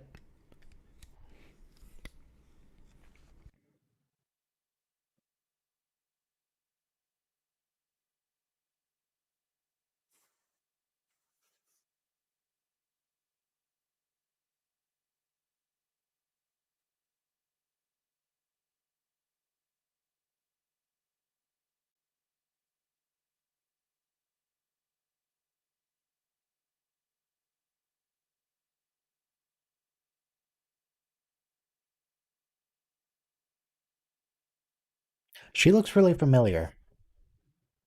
Who is she? Kimberly Farr. Is she also in Star Trek? I mean, obviously, it's in other episodes, I mean. Kimberly Farr. Who is this person? She's really familiar.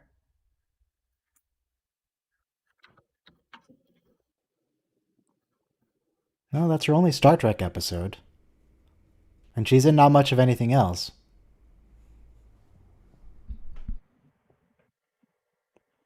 Interesting.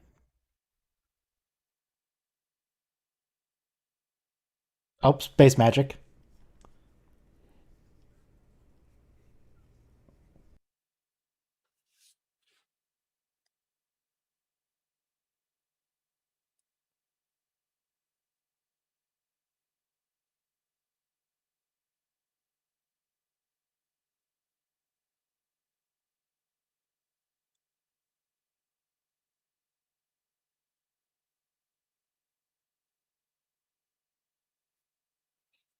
Do you think that the people who sell the drugs were happy to let themselves be killed to save them? Do you think they went along with that?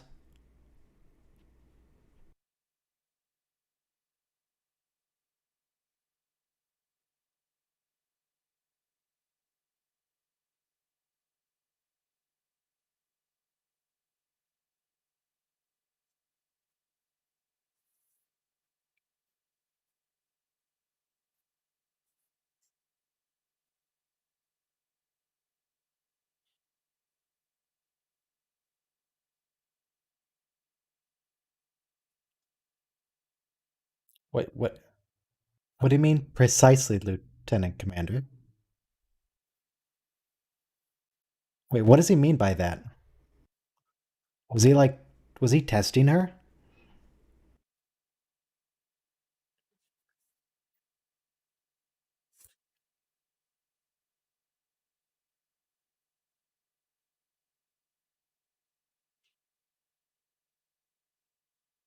Yeah, I definitely didn't remember as much about this episode as I did the last episode.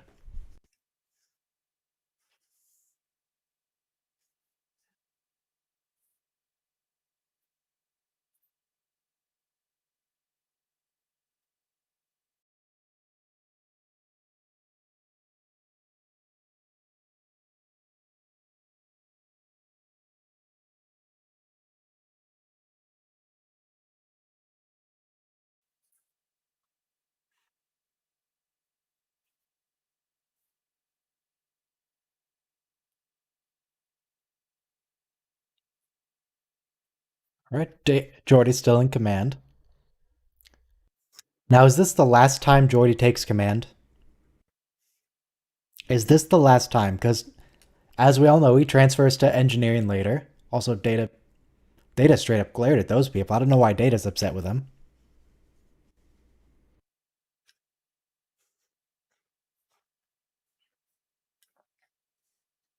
Oh, that's right. That's what's happening. Picard refuses to fix up their ships, meaning they can't transport the drugs anymore from the fancy planet to the redneck planet.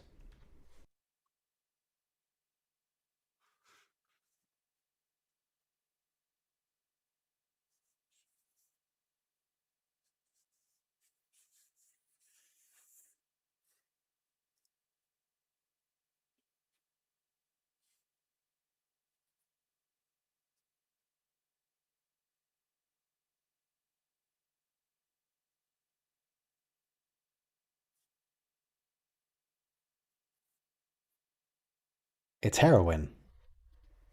You say that.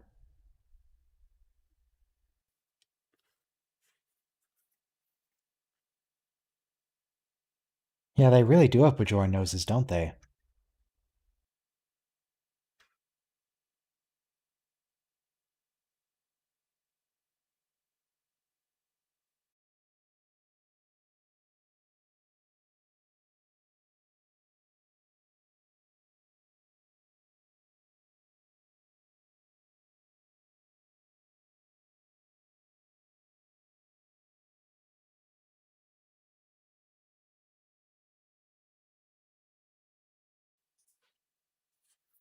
Yeah, so Kirk's son here.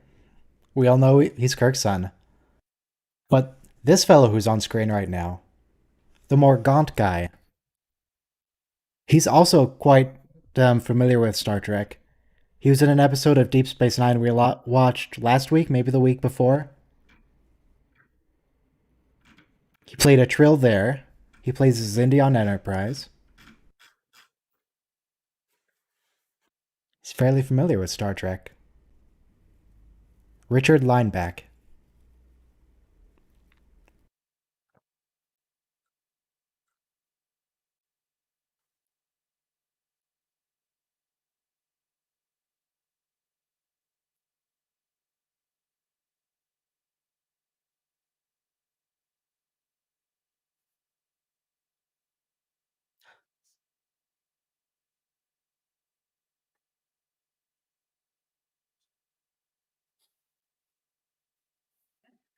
Yeah, see, the biofilters never do anything. The biofilters do absolutely nothing at any point in all of Star Trek.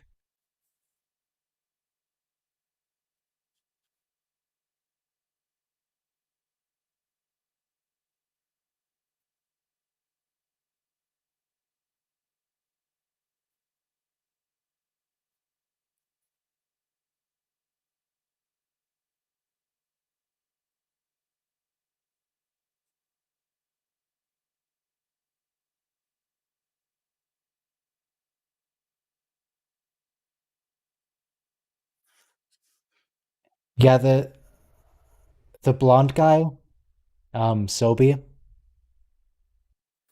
does he play an augment? Judson Scott. He sounds like he and looks like he plays an augment. Looking him up in Star Trek again. Wrath of Khan Joachim. Joachim sounds like an augment name.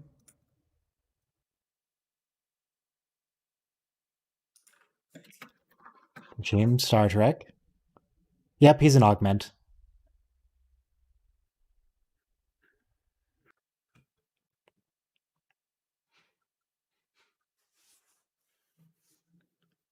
Because in Wrath of Khan, every person they cast as an augment has a very distinct look about them. The facial structure, the blonde, they all kind of look the same.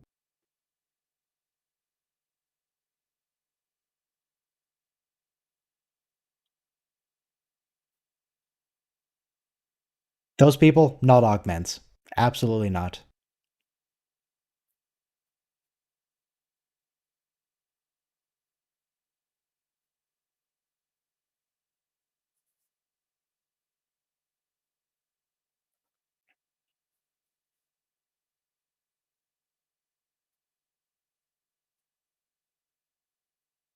Only thousands? It's gotta be a pretty small population if every Ornoran has it, but it's only thousands of people suffering. Gotta be fine. Maybe they're referring more to supply and demand, so only a few thousand people are in withdrawal right now.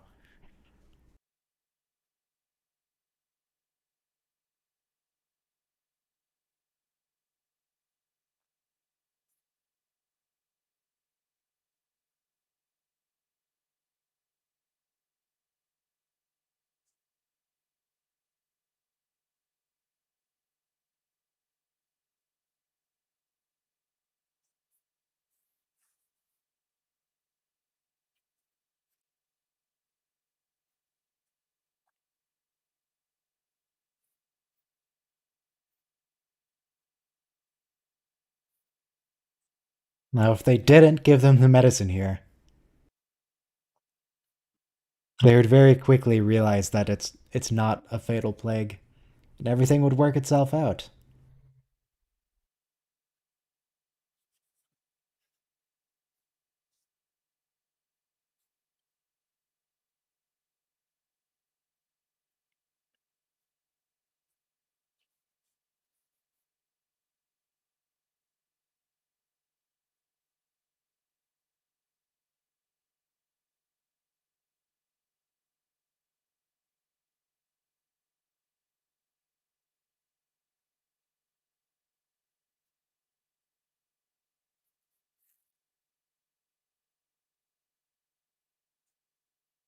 Yeah, look at that guy's facial structure and his cheekbones and the way he has a very thin chin and the blonde sort of poofy hair that's almost shoulder length. That is textbook augment. And the blue eyes.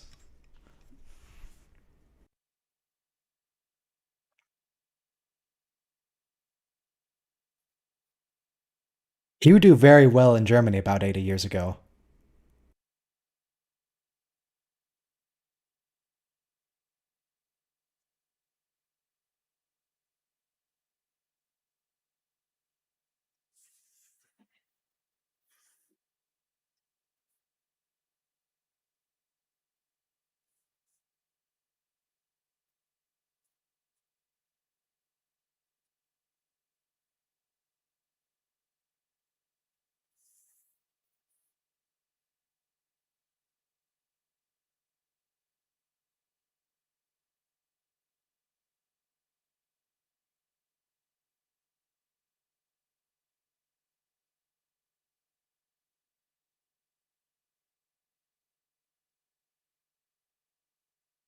Data just wants to be helpful.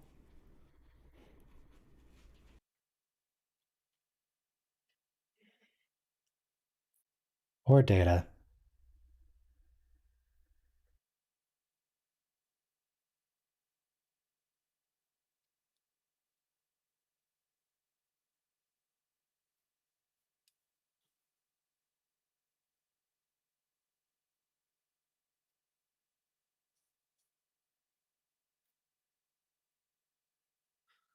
Boy, Dr. Crusher's being a little bit arrogant here, isn't she? She's right. But does she have any reason to suspect that she's right? She assumes because she can't isolate it that they must be lying.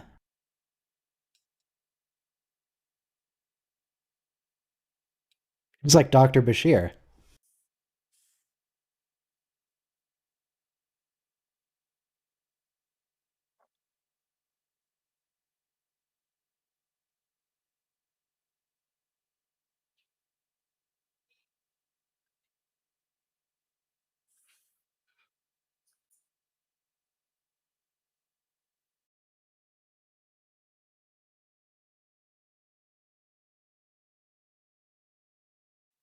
You could almost say it's some kind of symbiosis.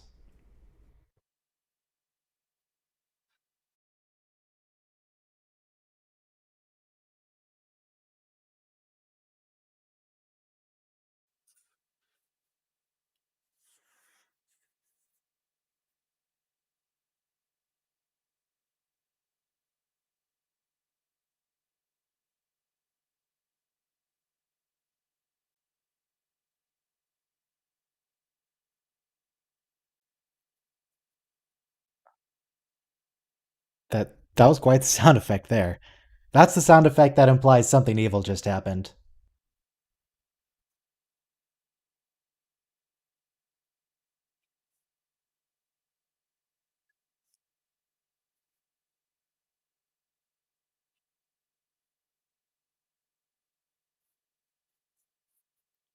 I think Beverly heard the suspicious music there.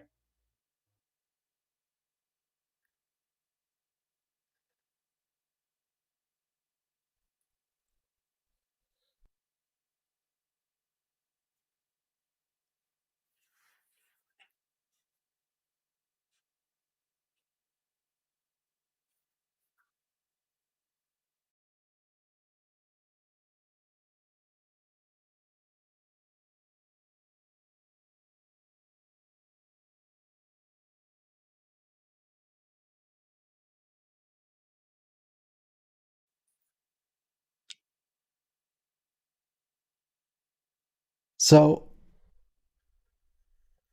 how does Wesley feel about all this, though? When do we get to learn Wesley's reaction to the drug addicts?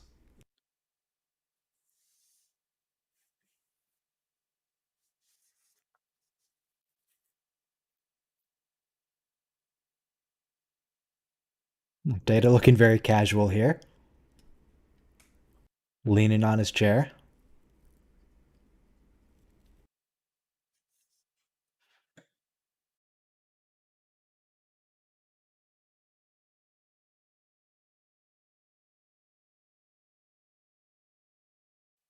You know what the sad thing is about episodes like this?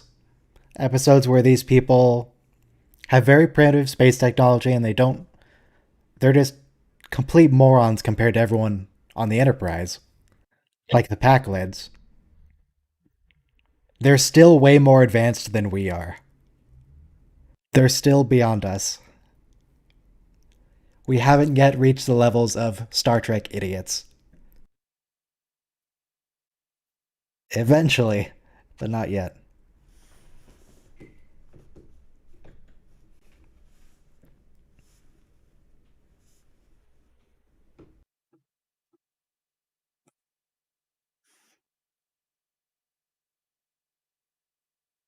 And these people have regular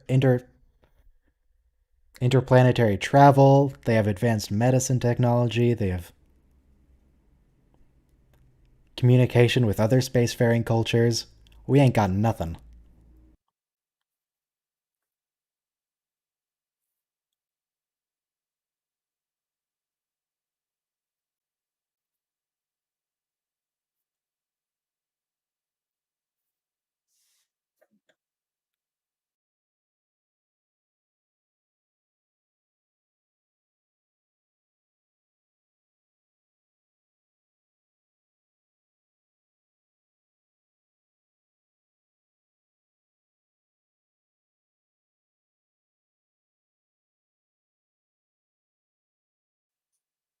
Yeah, that Prime Directive thing. I really liked in that Discovery short trek Q&A with Spock and number 1 in the turbo lift. I really liked how Spock one of the questions he asked was, "Have you ever considered that the Prime Directive may not only be illogical but also immoral or morally indefensible?" So yeah, the Prime Directive is it's kind of evil. They let entire civilizations die for no other reason than it's their fate. They let entire planets die based on the concept of fate. It's kind of screwed up.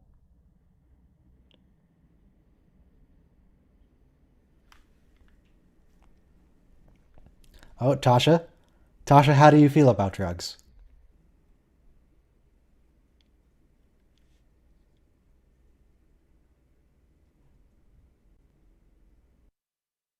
Tell me about the gangs, Tasha. What kind of violence? Could you be more specific?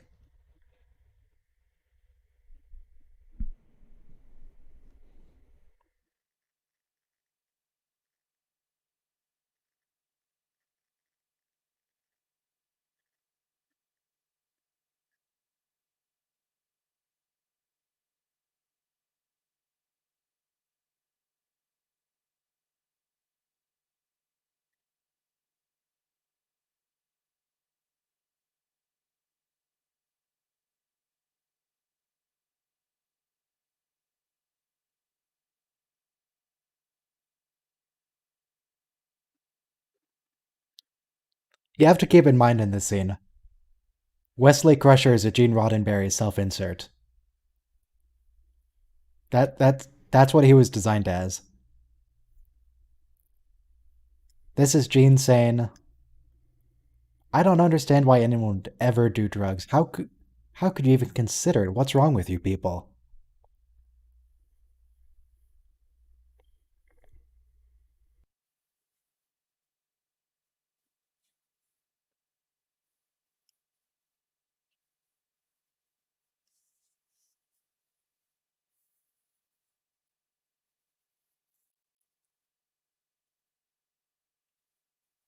Oh yeah, Gene understands some kind of addiction, some kind of obsession with a certain topic.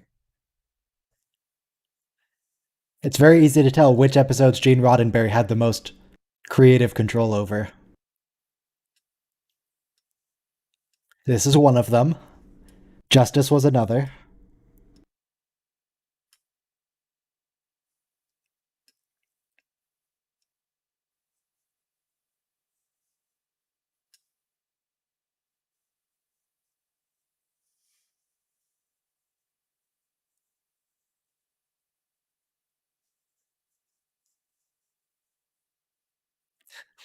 What is what is Frakes doing with his face there?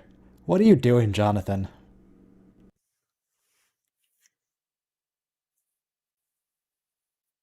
He's doing his best is what he's doing.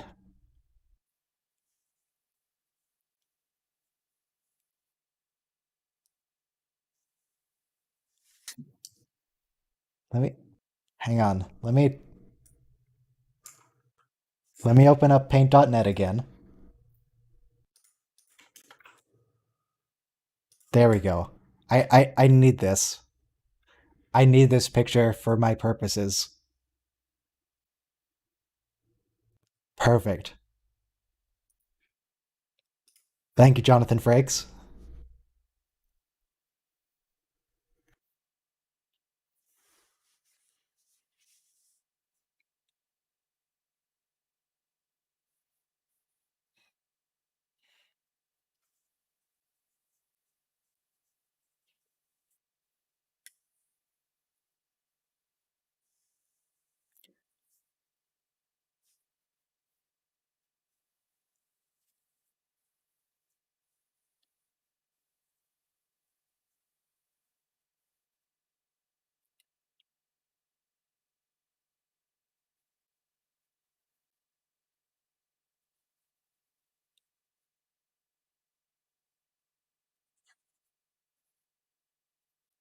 Going to the cargo bay. Do we get the finale? Nope, not yet.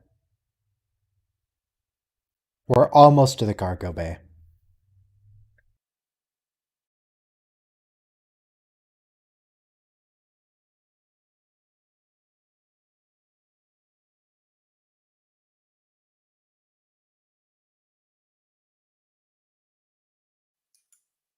Yeah. They don't want the Inharents to they don't want them to realize they're just suffering from withdrawal.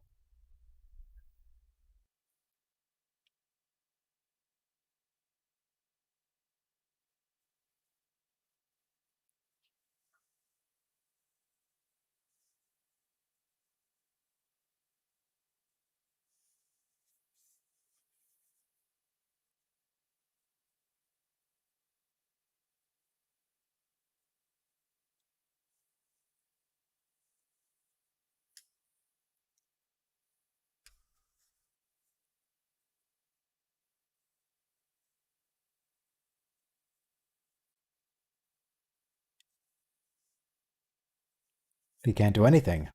He has the prime directive.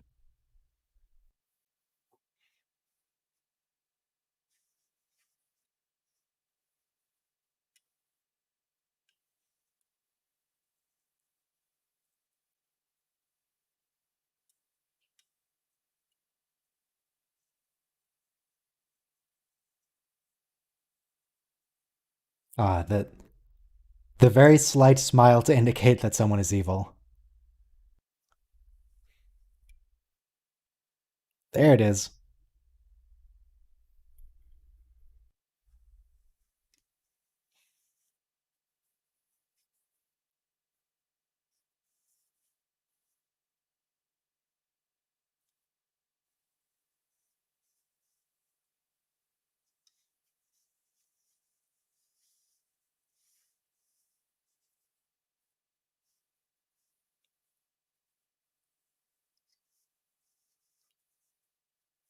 And Beverly is very dramatic in this episode. Very, very shouty than in later compared to later seasons.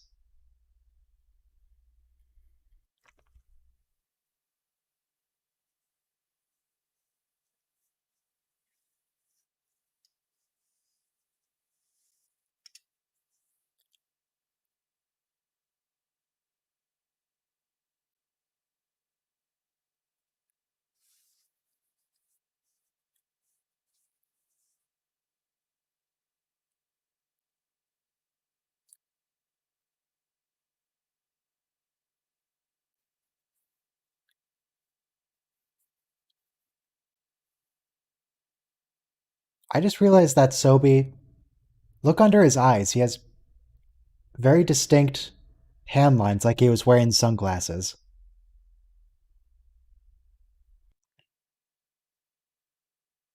Oh, now that I'm looking at that, Sobi's eyes are kind of freaking me out.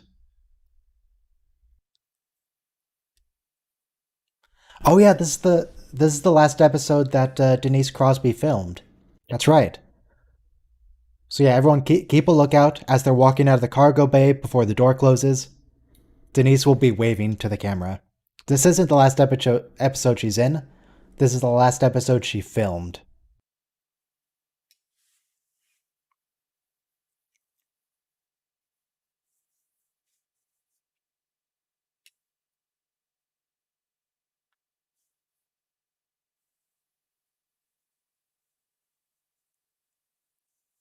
Yeah, that guy was totally wearing sunglasses when he went and tanned.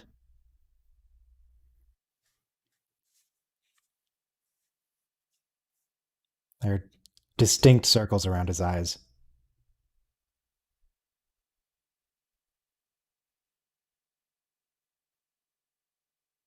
Very large sunglasses.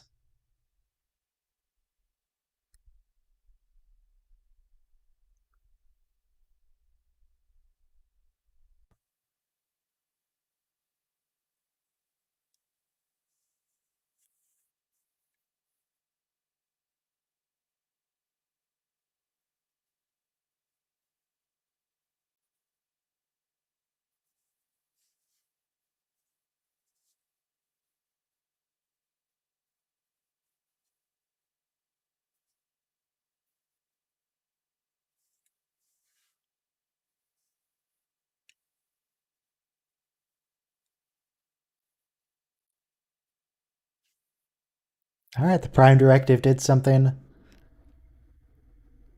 Okay, it's a decent solution. They'll stop getting addicted to drugs. There, look in the background now. Tasha Yar. Yep, waved goodbye.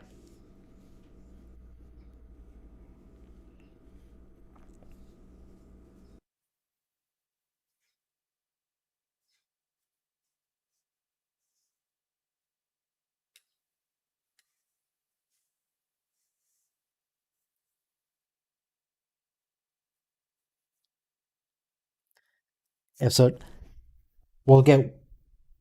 Do we get one more episode with Tasha? I think the next episode is the last one she shows up in. But it wasn't the last one she filmed.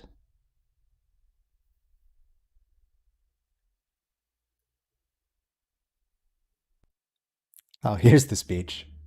Is this going to be a good speech? Or is this going to be a speech where he tries to justify that something that's actually kind of evil? Skin of Evil is the next episode, I believe, but we're not watching it today.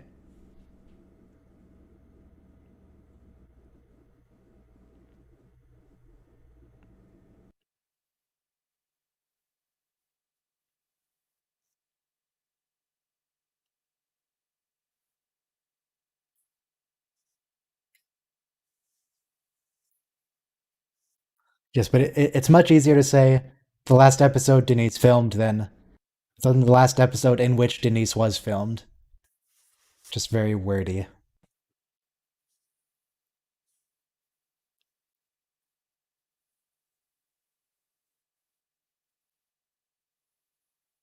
No, no, Picard, for real, we need a heading. Captain?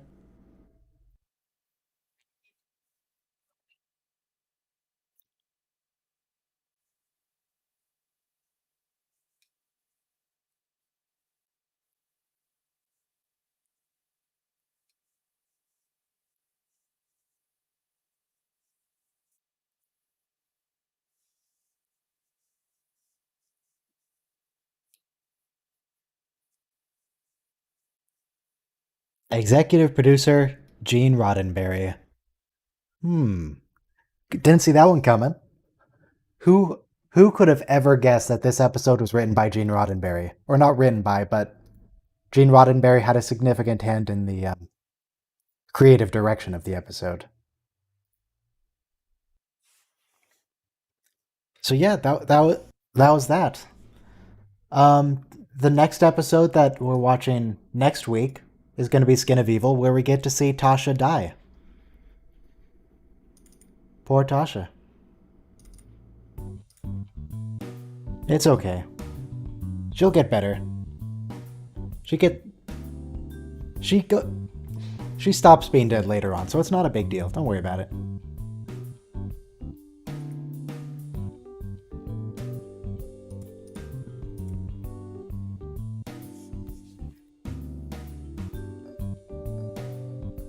And when I think of the Prime Directive being kind of evil, I'm mostly thinking of episodes like Homeward in season 7. That's the one where Nikolai Rozhenko saves a civilization, but because Picard was just going to let the entire planet die. Because that's what was going to happen naturally. What reason is there not to save them? It's an entire planet. It's not like you're interfering... I can't speak today. It's not like you're interfering in their cultural development, because they won't have a culture if you don't save them. Because they'll all be dead. Everyone on the entire planet.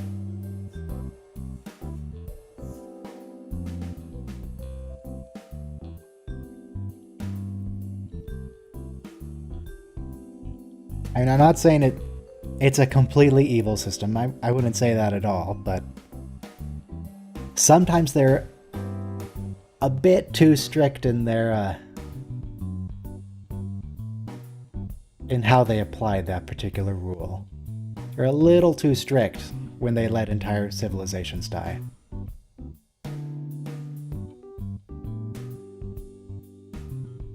Yeah, there's the episode where Picard goes against the Prime Directive, actually, is convinced by Data to, and saves an entire civilization because someone called him up and asked him to. But until someone called him up and asked him to save the civilization, he was perfectly content to let the entire planet die there, too.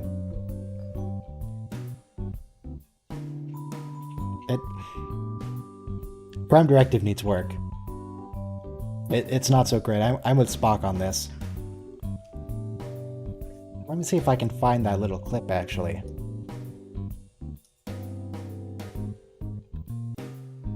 Spock, Prime Directive, Q&A.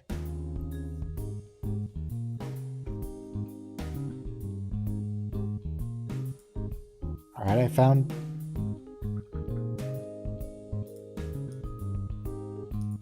people talking about that clip, but I didn't find the clip itself. Oh well. Oh well. Yeah, the Mintakans was a good example of when you actually shouldn't interfere, because you're not going to save them, you're just going to change their culture, you're just going to mess with their development. That's fine. But the Mintakans weren't on the verge of being destroyed by a giant asteroid or their world literally catching entirely on fire, or, otherwise being completely wiped out.